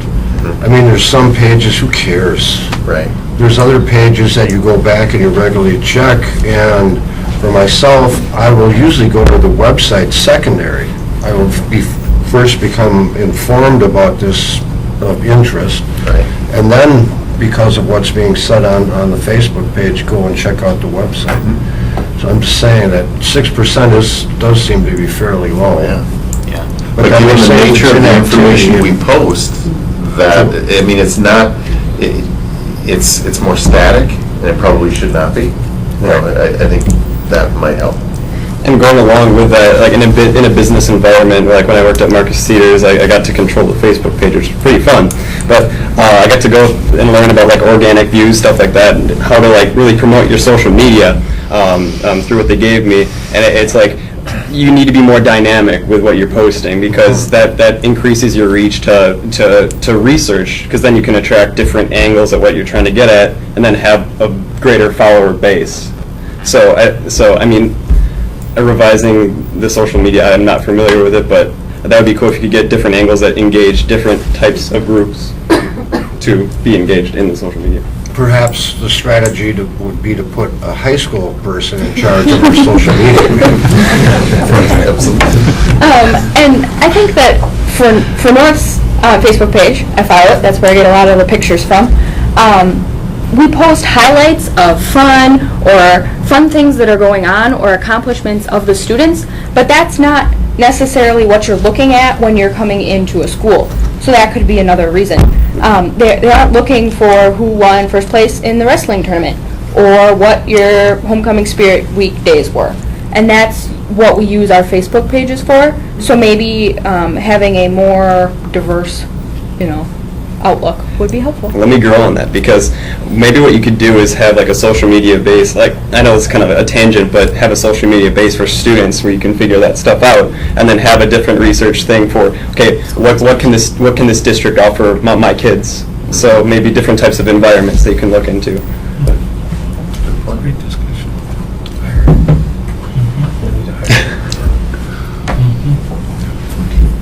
I didn't have any preconceived notions as to what findings you would come up with, but it doesn't surprise me that safety would be an issue, because that's pretty essential in everyone's life. I know the district has invested a lot of money and training over time in terms of anti-bullying type programs. I think it might be worthwhile to look into how effective those programs are, because if we've invested time, energy, and money, resources into these programs, and if they're not being as effective as they might be, maybe there needs to be some tweaking of those to ensure that there is more, the safety emphasis to get at the social and emotional. I hear that randomly and out and about, and I don't know what to make of that, because it doesn't seem like it's really quantitative, and it seems like it's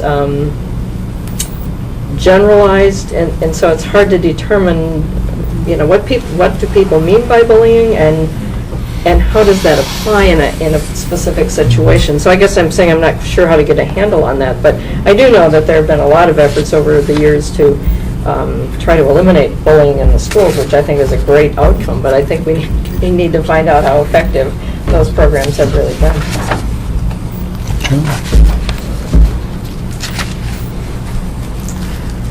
Other comments? All right, well, I'd say thank you very much, and bring on our next group, but you are our next group. So. Thank you. Just need to switch presentations.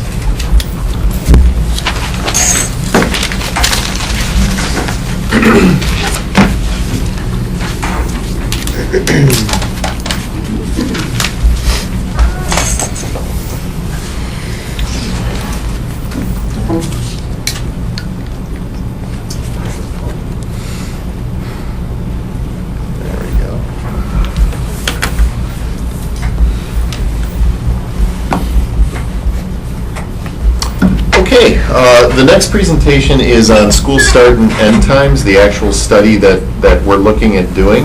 A little bit of outline of the presentation. We're going to provide a little bit of the committee work and insights that have happened to date, and then recommendations from the UW Oshkosh Business Success Center.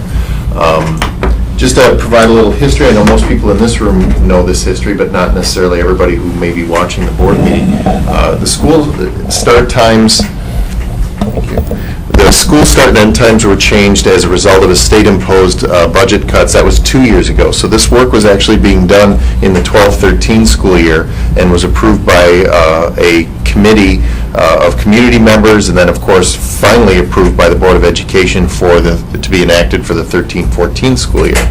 At that time, there was a projected budget savings of about $250,000 that would occur because of the way that we would adjust the routes in the district, and that would require all schools to start and end.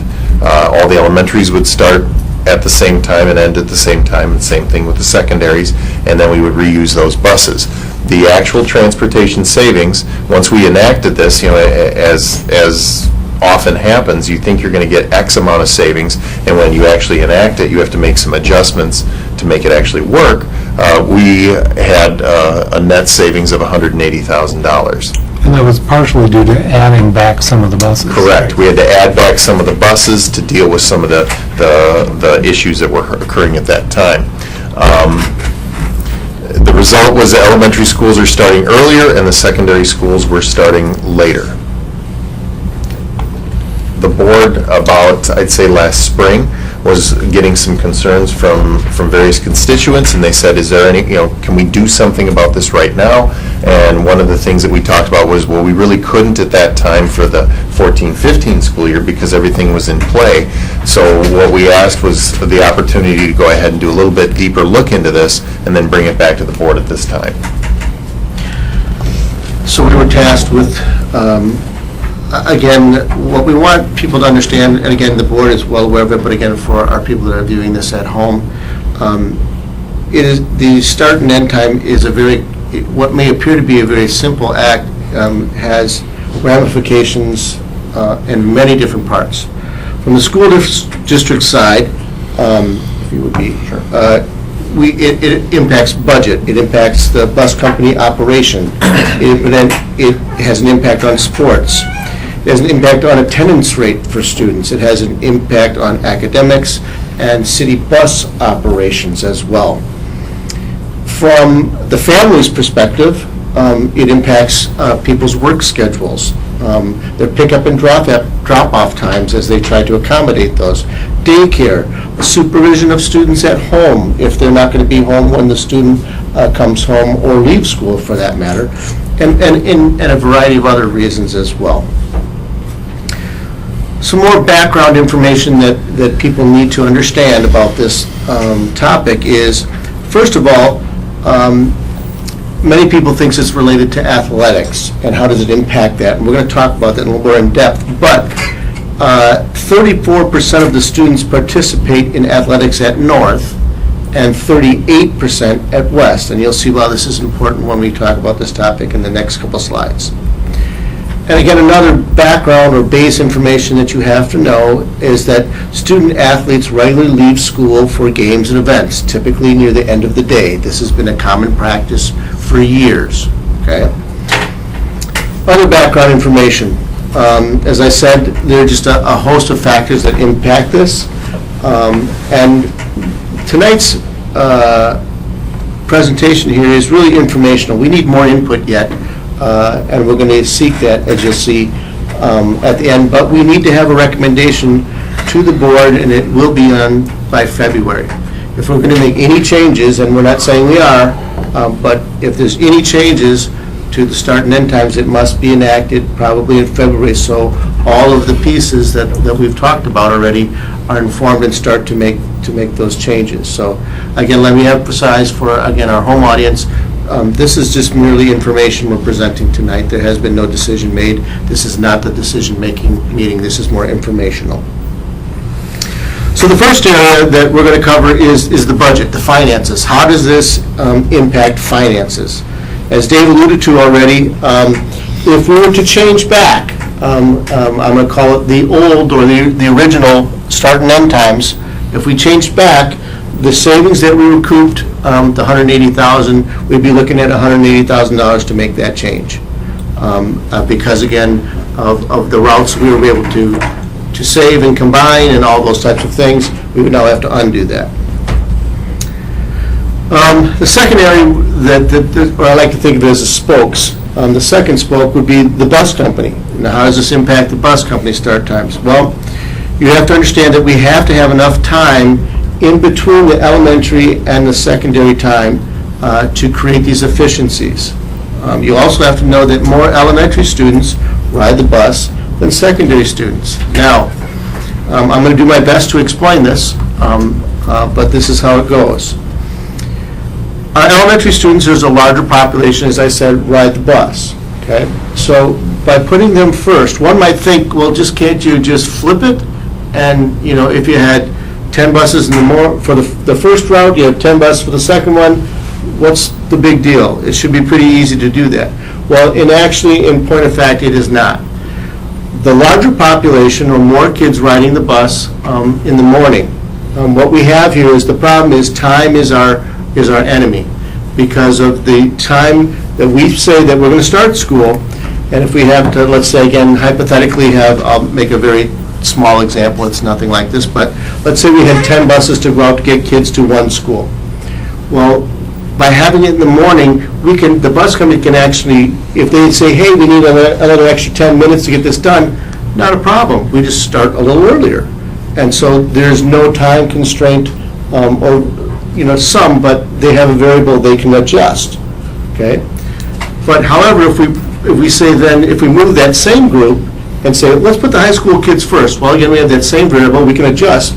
But now, if I have to pick up 10 buses worth of kids, and I only have X amount of time between the start of school one and the secondary, for example, or elementary, whatever school comes next, you have a box of time. And if you put the larger group second, the elementary, you must use more buses because you don't have as much time to cover the same ground. And so the efficiency comes in by basing the big group first, where you have some flexibility, the second group, which is our 6-12, our secondary group, second into that time constraint box. So I hope that makes sense. That's my best way to explain why it is not simple and why one is cheaper and more efficient than the second. And by doing that, we are allowed to reuse the buses. That was...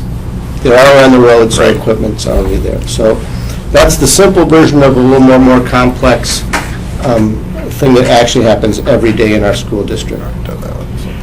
So, the next area we have is our next spoke or angle of this issue is sports. What impact has happened since we've changed? Well, with the later start times, again, for our people at home, our high schools now start later and go later in the day, time-wise. Well, with that, our students who were in athletics used to miss, in the old schedule, 7th period, the last period of the day, or a portion of that time. Now, because they're going later, the times for other schools around us in the conference have not changed. So now they're missing part of 6th and all of 7th. So they're missing more class time. Some sports, again, because of the activity that they do, require more time. Some sports are shorter in their events or in time needed. Others take longer. Such as the example between football takes longer than basketball to do the event. In the previous schedule, as I said, only 7th are missed, but currently parts of 6th and 7th are being taken up. That also applies, by the way, to teachers that coach as well, to make that point. We're the only district in the FA with this type of configuration of start times right now since we made this change. Another impact that's happened is by getting out later on Wednesdays, because we honor our commitment to the community for church night and other activities on Wednesday, it has shortened the practice time because school ends later. That window has gotten shorter. However, in noting the participation rate of students participating in athletics, we've seen no impact on that since we've made the change from Schedule 1 to Schedule 2. As stated, again, students routinely miss class for sports. That's a given. It's just now that they're missing a few more minutes because of the times. I think we should clarify that that's not daily, it's days Only on of game days. performance events. Yeah. Generally, if I was going to summarize it, generally twice a week, maybe even once a week, because generally you're home one day and away on the next, like that. So probably, if I were averaging out, probably a little over one a week. So what we did is we looked at the attendance rates, and I have to give a quick explanation of how we arrived at this number. What we did is we had to look at, first of all, what is the enrollment of students at the school. In this case, we're starting with West. And then we multiplied that times 179 school days. What are the possibilities you would have every student to be in a class. And then we divided it by the actual data that we came up with.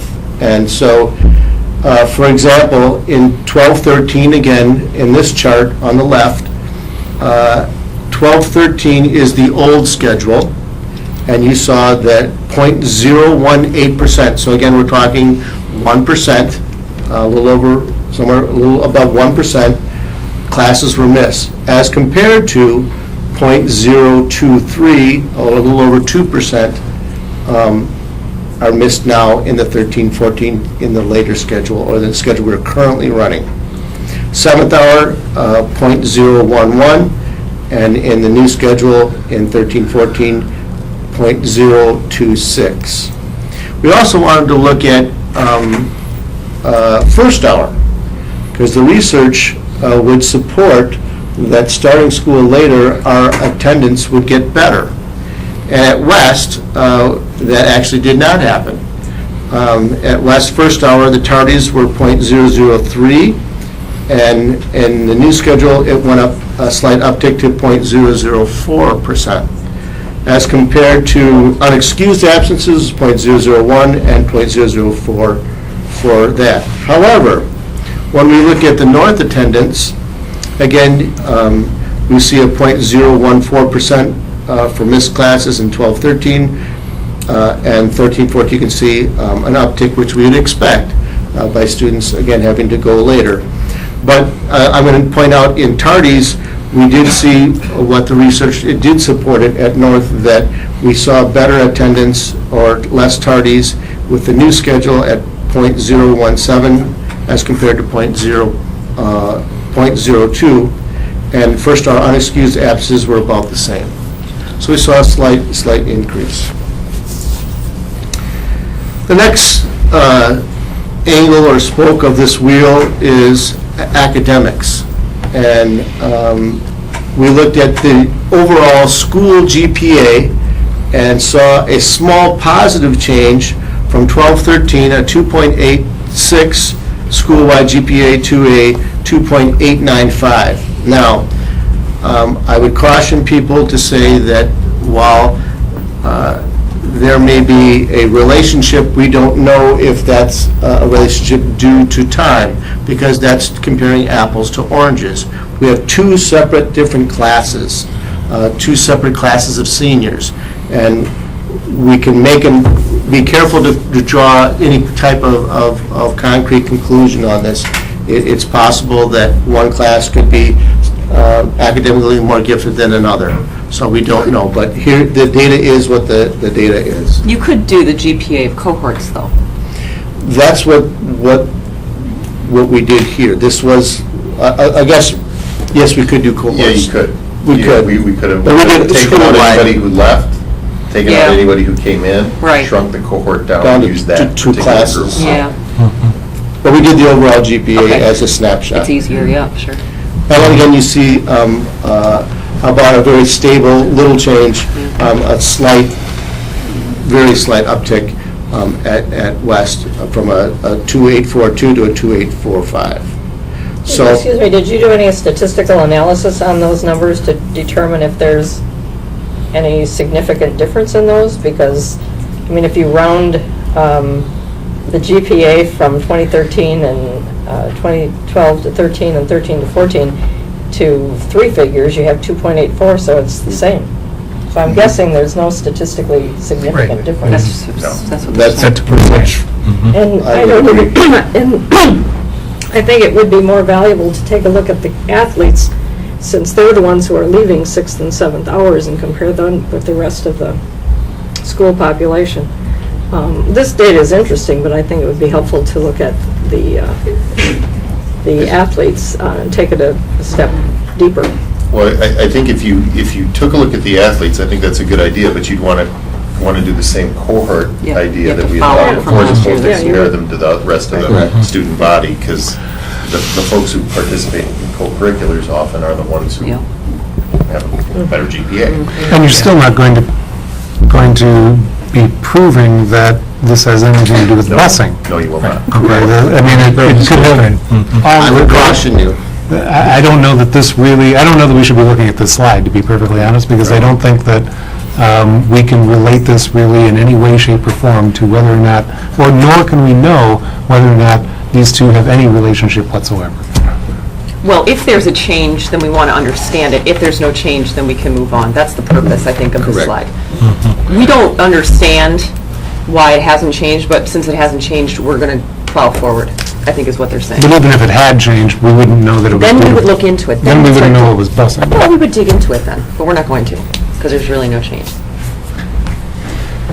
Moving forward, the discussion then came to what could we do, a possible thought, just wanted to bring it up. Some discussion has been talked about running a 0 hour for students that were going to be missing 6th or 7th, for a variety of reasons. It could be for work as well, not just opening up to just people that miss because of athletics, but anyone. Sometimes convenience, again, hitting on your earlier theme. There's been some discussion about that, and other districts in the FEA do that. Not everyone does. It does. If we did do that, it would present some staff collaboration issues because you would have staff starting at 2 different times. Not everybody starting at the same time. Some of the staff would be starting 50 minutes earlier than the day and getting out 50 minutes earlier to get their time in versus the rest of the staff. So it was just some thought that came up through our research that we wanted to point out to you. I'm not going to go through, there's numerous research studies that we looked at, but to make a summary of the research on the topic, it would generally support that later start times would be a positive thing for secondary students, especially high school students, along with sleep research and all the other factors that go with that. Another spoke to this start and end times would be the city bus schedules. If we changed back, it would increase the amount of time students would have to wait for public transportation, and as a fact, generally most routes run about every 30 minutes. So it's just, again, trying to point out the various angles and things that would do that. So we took all this information and we shared it with the UW-Oshkosh Success Center and had a meeting to discuss how best to proceed, and Andy's here to share some recommendations. I'm going to pass them out while he starts to kind of talk about that. Thank you, Andy. So we talked about a few different methods for trying to see what the community's feeling about this, to present them with different information. And what we kind of settled on is the best approach here that's going to offer, I think, the greatest amount of detail in terms of feedback from the community, but also, I feel, the greatest level of transparency would be to hold, community listening sessions. And we proposed between 4 and 5 community listening sessions that would occur in various corners of the district. The idea there being that we want to reach out to all members of the district, not have everything over on one side of town and have some folks, missing out, but to spread these around, and so that all parents and interested community members would be able to come to these and share their concerns about the current transportation setup as it is, and what factors are most concerning to them about it.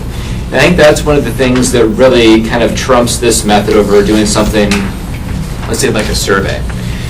So I think there's probably a sense in the room that you have a fairly good understanding what the big pieces are, but there have to be other pieces out there. Conducting a survey would miss all of those.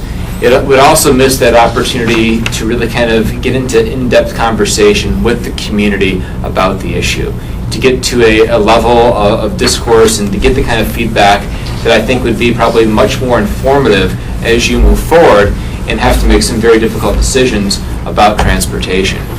And so our recommendation, as I said, was this series of 4 to 5 community listening sessions that would be moderated by non-Oshkosh area school district individuals.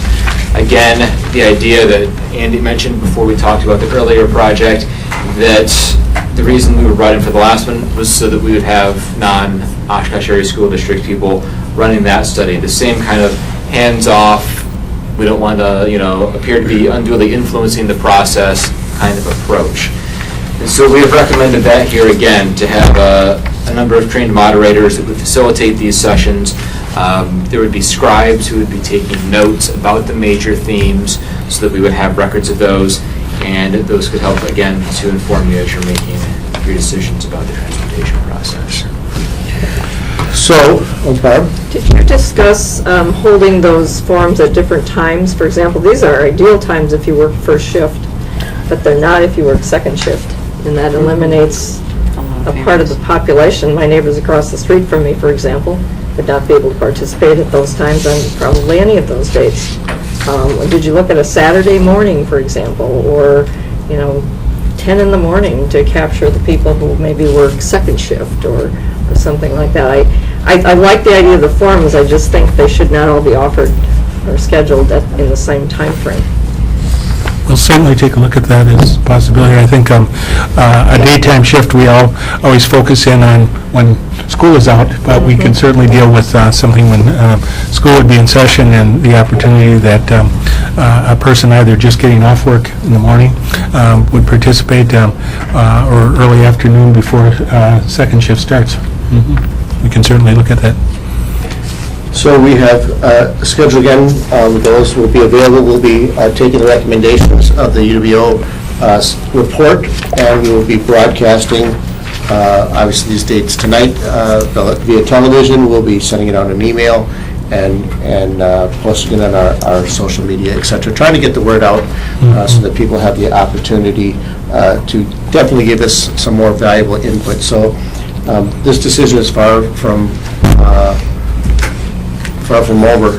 We really want to see the community input and see what they think, because they are customers. We will follow with Bob's suggestion on looking at modifying one or so of those to be another time of day to accommodate that. And we should comment that because of previous experiences with good facilitation practices, I turned to Beth Wyman, who led the efforts with Oshkosh for Education baseline surveys, and was really only calling her to ask her if she could identify some of the well-trained individuals that had done the initial survey work during the winter of 2013. And when I told her about what we were looking at, she said, that sounds like something exciting. I'll just do it. And so she was willing to step forward and is coordinating and facilitating that and having that. The intent of the evening or each schedule would be to kind of outline the pieces that we shared with the board tonight, so there's some baseline data, and then for all of us to listen, but for Beth to coordinate the facilitation and the note-taking to make sure we have a good record of it. You'll note that the last session, if you could flip back one slide, the last session that is on the 10th, we will do a quick turnaround because our target is to present the outcome of what we have done at the board workshop on the 11th of February, and then have time for the board, as usual, to contemplate a decision on which direction to go, so that the second board meeting of February would be a decision point. And that puts us in line with what we need to do for planning for next year. I just have a general question. Are we asking whether or not we're going to go back to the old times, or are we trying to determine, is there a better way to do this? Because essentially, we're saying there's no change in academics, there's no change really in tardiness and unexcused absences, and it saves us $180,000. So, go ahead. I'm on her side. No, I'm not on a side. I'm just trying to understand what the purpose of the public hearings What are. I'm reflective on is that this was the number one thing that came from over 40 community members in 2012, 2013 at that Budget Reconciliation Committee. That was the number one thing that was on that list. It was $250,000. I'm very concerned with the $2.2 billion that Madison is looking at. We all know where that's going. Public education is not going to be a benefactor of that. And now we're talking about potentially adding $180,000 back or taking it off of our budget, which could have gone into academic programming or something. And the things that I've heard from the constituency out there does not have so much to do with the start times. It has to do with the way that the bus company is picking up people or not picking up people. And especially at the beginning of the year, just a massive confusion. Right. I guess I'm concerned about, I'm not saying we should not take this to the community and see what their input is on this, but it is the community that gave us this concept to begin with. Can I Absolutely. just, I think, well, yes, just to respond to Steve, and we got to draw the connection to the first workshop tonight. And what draws people to Oshkosh? Convenience. And so if the bus schedule is not convenient, we may recoup that $180,000 if we get people coming back in the district because they like a better bus schedule. So, we need to think about that side of it, too.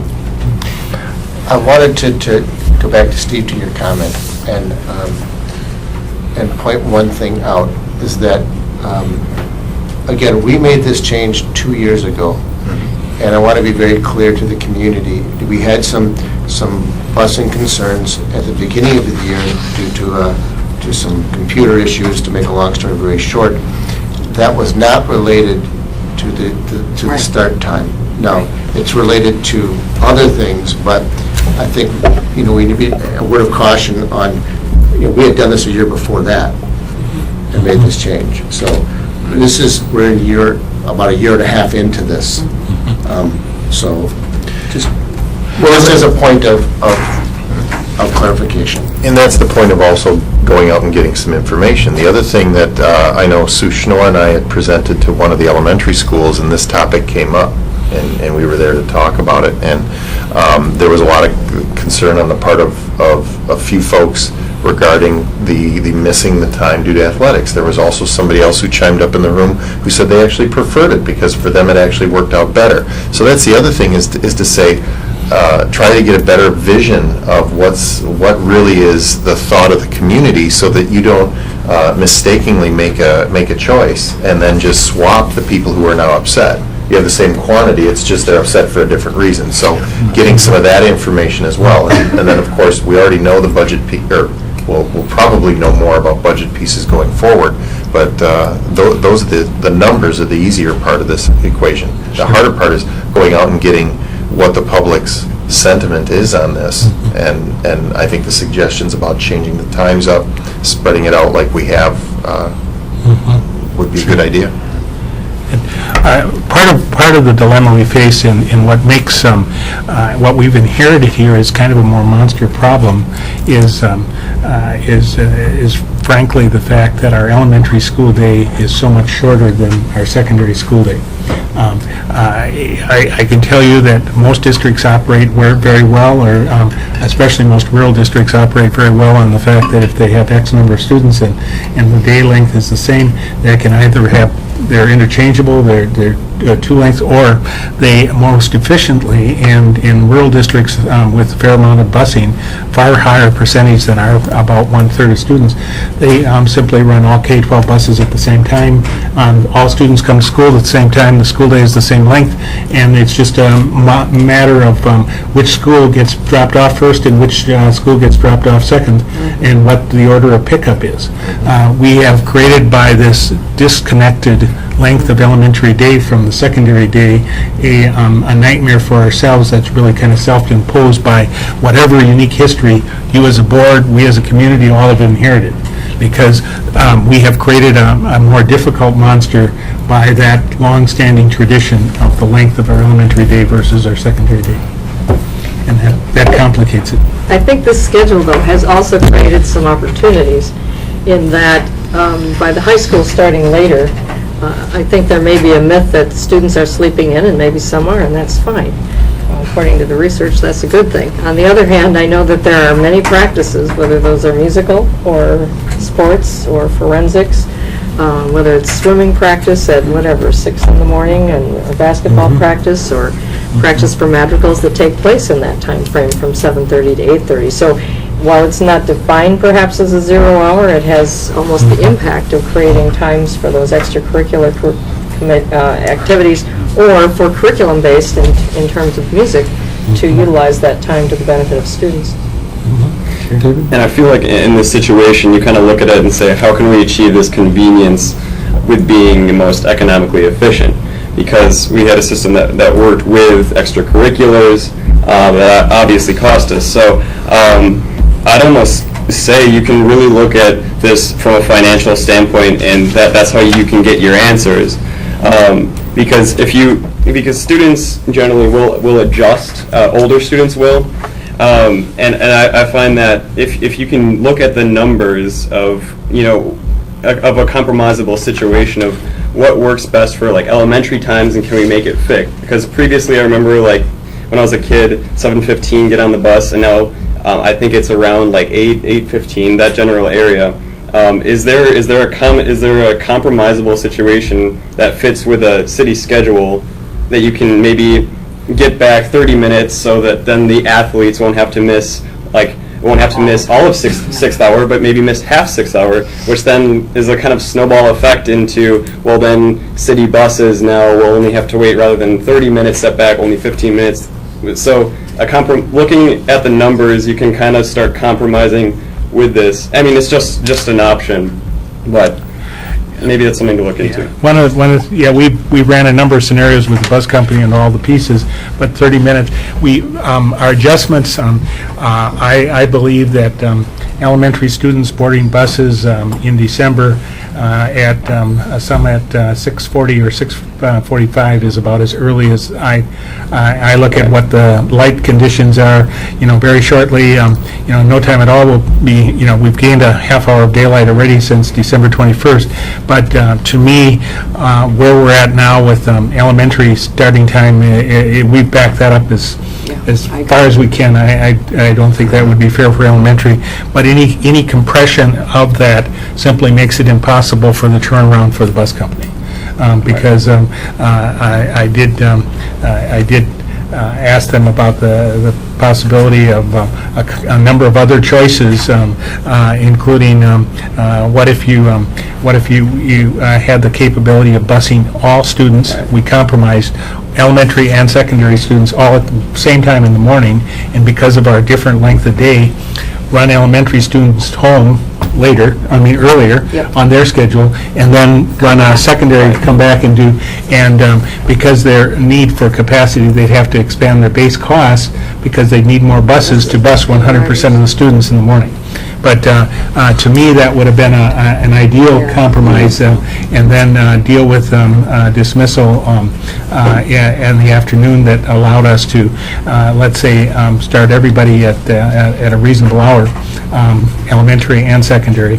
But the bus capacity simply runs out, and we pay by miles, we pay by driver hours, and we pay by the number of capital investment of buses that they have to have in order to operate. And I'm assuming then that capital with buses is well over something that would save us long term. Yeah, the capital with buses, you're dealing with school buses. When I first started in this business, we could buy for $35,000 a year if we owned them, and now with all of we're talking $75,000 per bus, and our contractor has to collect the return on those one way or the other, and so that doesn't give us any, and it would not be any different if we own and ran the bus company ourselves. It would be the same issue, that we'd have a major capital investment for that number of buses. Well, I'd like to just take this time to publicly thank Andy, Jennifer, and Kim from UWO. It is such a privilege to have experts in our backyard, and they've been a very much a pleasure to work with. So again, I want to thank UWO and the Business Success Center for their help with this project. Thank you. And we very much appreciate the partnership. Reaching out to expertise is always helpful locally, and we know that we get the assistance at what no commercial firm or any other for-profit firm would ever give us. Thank you.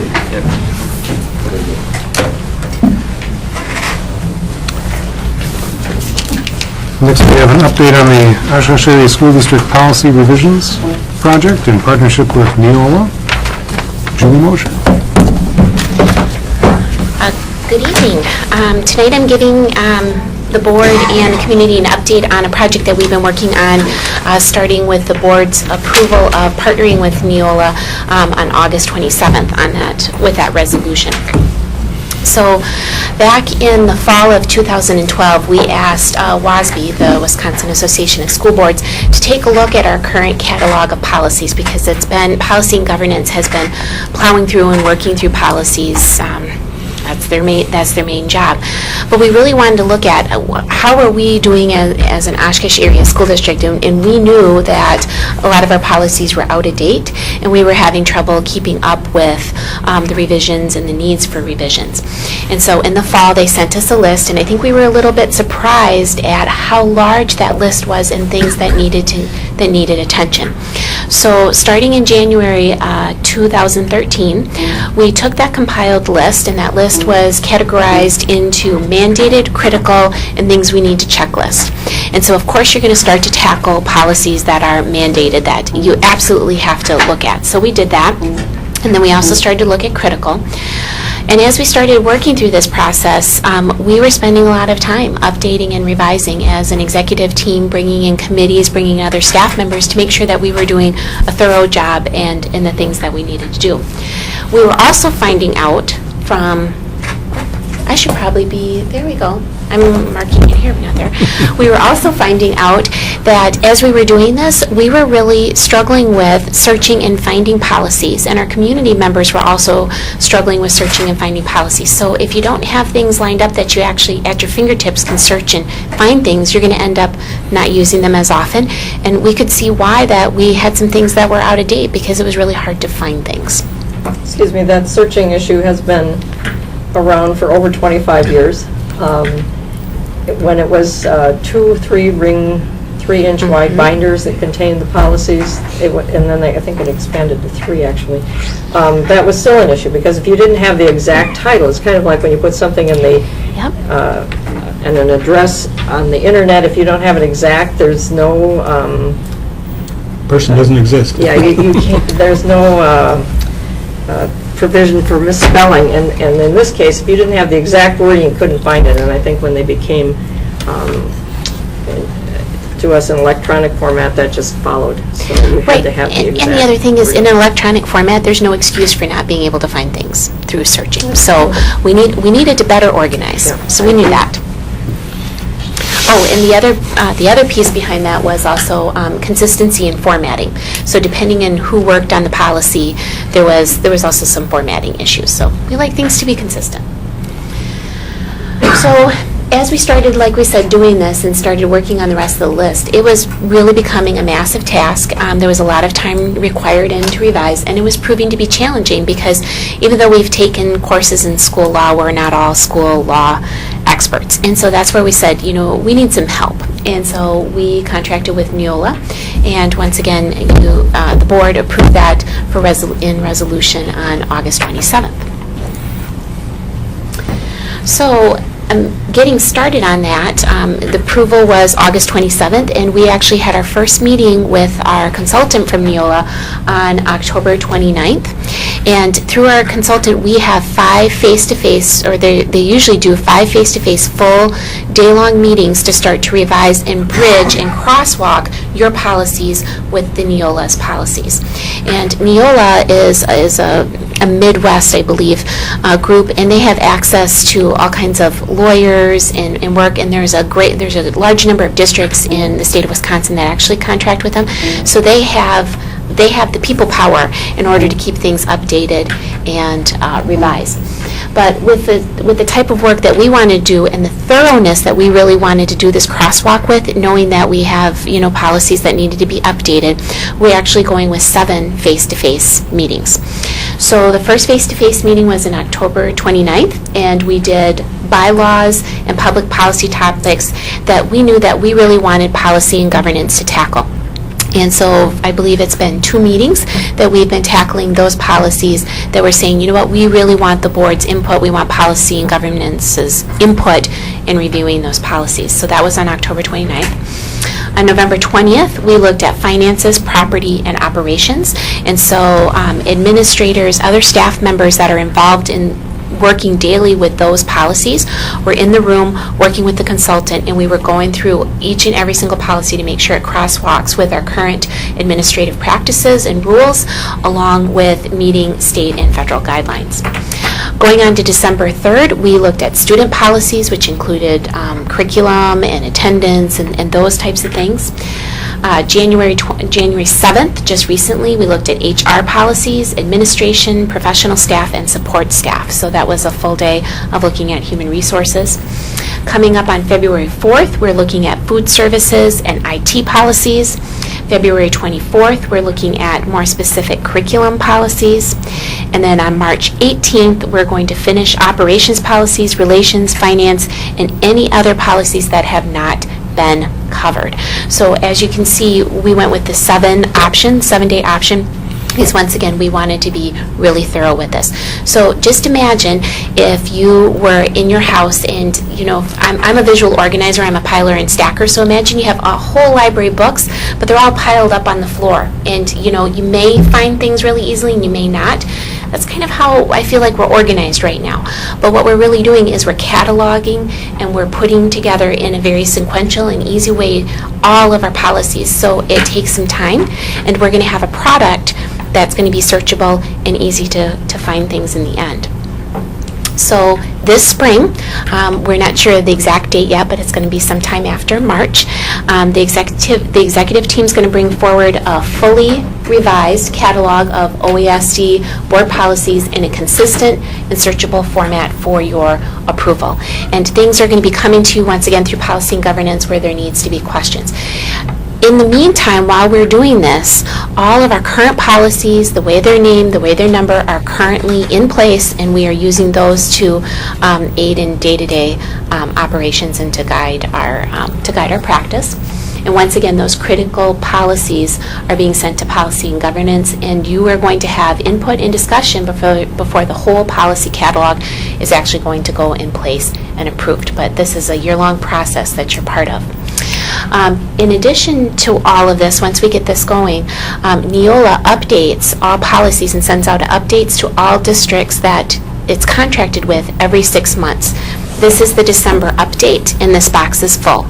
And so right here represented is how many hours of work by our staff that's already been supplied and updated for us. So we know that we're in compliance with state and federal regulations. We know that we can feel confident in what's being brought forward. So that's it. So any questions? And I would just add that, as Julie represents well, the comfort level that I have with this system is, number one, the ease of access. I did see a collection of those the three-volume set. And anytime you get beyond one volume, in policies, you're in trouble because you're bound, you can pick one, two, the second volume in for sure what you're looking for is either in volume 1 or volume 3. And I've never seen quite such a level or number of policies in any school district. Secondly, the compliance with the law, that it's not worth the paper it's written on if you can't defend its use because it's out of date or it's incorrect with current standing in law. And so the benefits of doing this to be constantly in compliance is simply outstanding.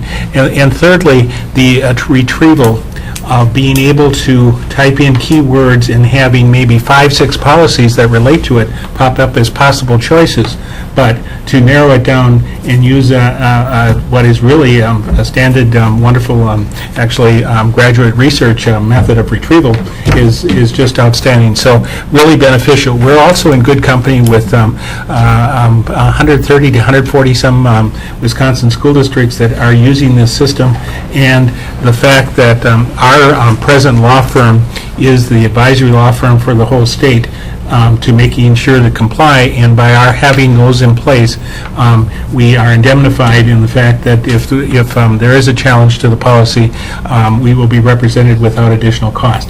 What a marvelous outcome from all of this work.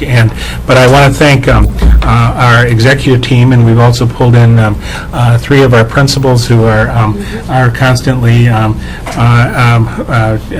Tim Dulwich has been here representing secondary schools, Kirby Schultz, elementary, and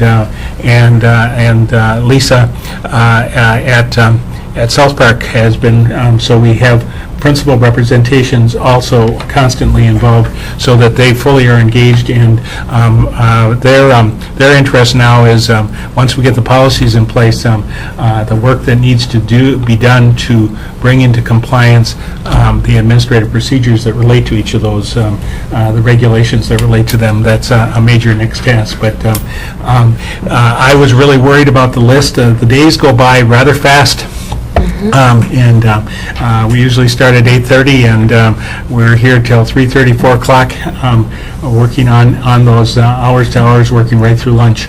And it's quite a important task, and it was, we believed it was important from your August action to bring you up to date on progress to date on this very important task. And next year at this time, we should be in very fine shape that any board member with technology here will be able to retrieve anything, anytime, with the typing in of 2 or 3 keywords. So we're delighted, and we're glad you're supportive of this effort. Thank you, Julie. Yes, thank you very much. All right, do I have any requests for future agenda items? Any board members? No? All right, announcements of any kind? I do have one announcement tonight. SOAR is an organization, nonprofit, that's been around for 25 years, all volunteer group. It's pumped over $250,000 into the schools to promote hands-on arts education for students. And they have a fundraiser. I think you've all received an invitation to that on Saturday, January 31st. That will feature UW Oshkosh's premier steel drum band known as Titan Steel, and followed by Copperbox. And because this is an organization that serves students and has awarded over $7,000 this year alone to the schools, we are going to be featuring some students. So from North High, a couple of participants in the Shrek performance will be Brandon, who plays the role of the donkey. I can't think of his last name right off the top of my head. Starks. Thank you. Yeah. Ian Rucker and Grace Subat. If you'd like to come for the entertainment only, come at 7:30, pay $10, and you can not only hear the students, but the steel drums and Copperbox. And of course, from West High, we've confirmed one student so far, and that's Daniel Ballman, whom I understand has a role in Cinderella. So if you'd like to come, there's a website address on this card, or you can reach me on Facebook or on the district's website, and we'd be glad to have you come and participate so we can serve students. Thank you. Sounds great. All right, could I get a motion to adjourn to executive session for the purpose of considering the employment, promotion, compensation, or performance evaluation data of any public employee over which the governmental body has jurisdiction or exercises responsibility under 19.851C of Wisconsin State Statutes? A, contract renewals for specific administrators. So moved. Second. Call the roll. Tito? Tito, aye. Eliason? Aye. Eliason, aye. Garner? Aye. Garner, aye. Herzog? Aye. Herzog, aye. Limburger? Aye. Limburger, aye. Segner? Swedenhoff? Aye. Swedenhoff, aye. Motion carried. All right, we are adjourned to executive session.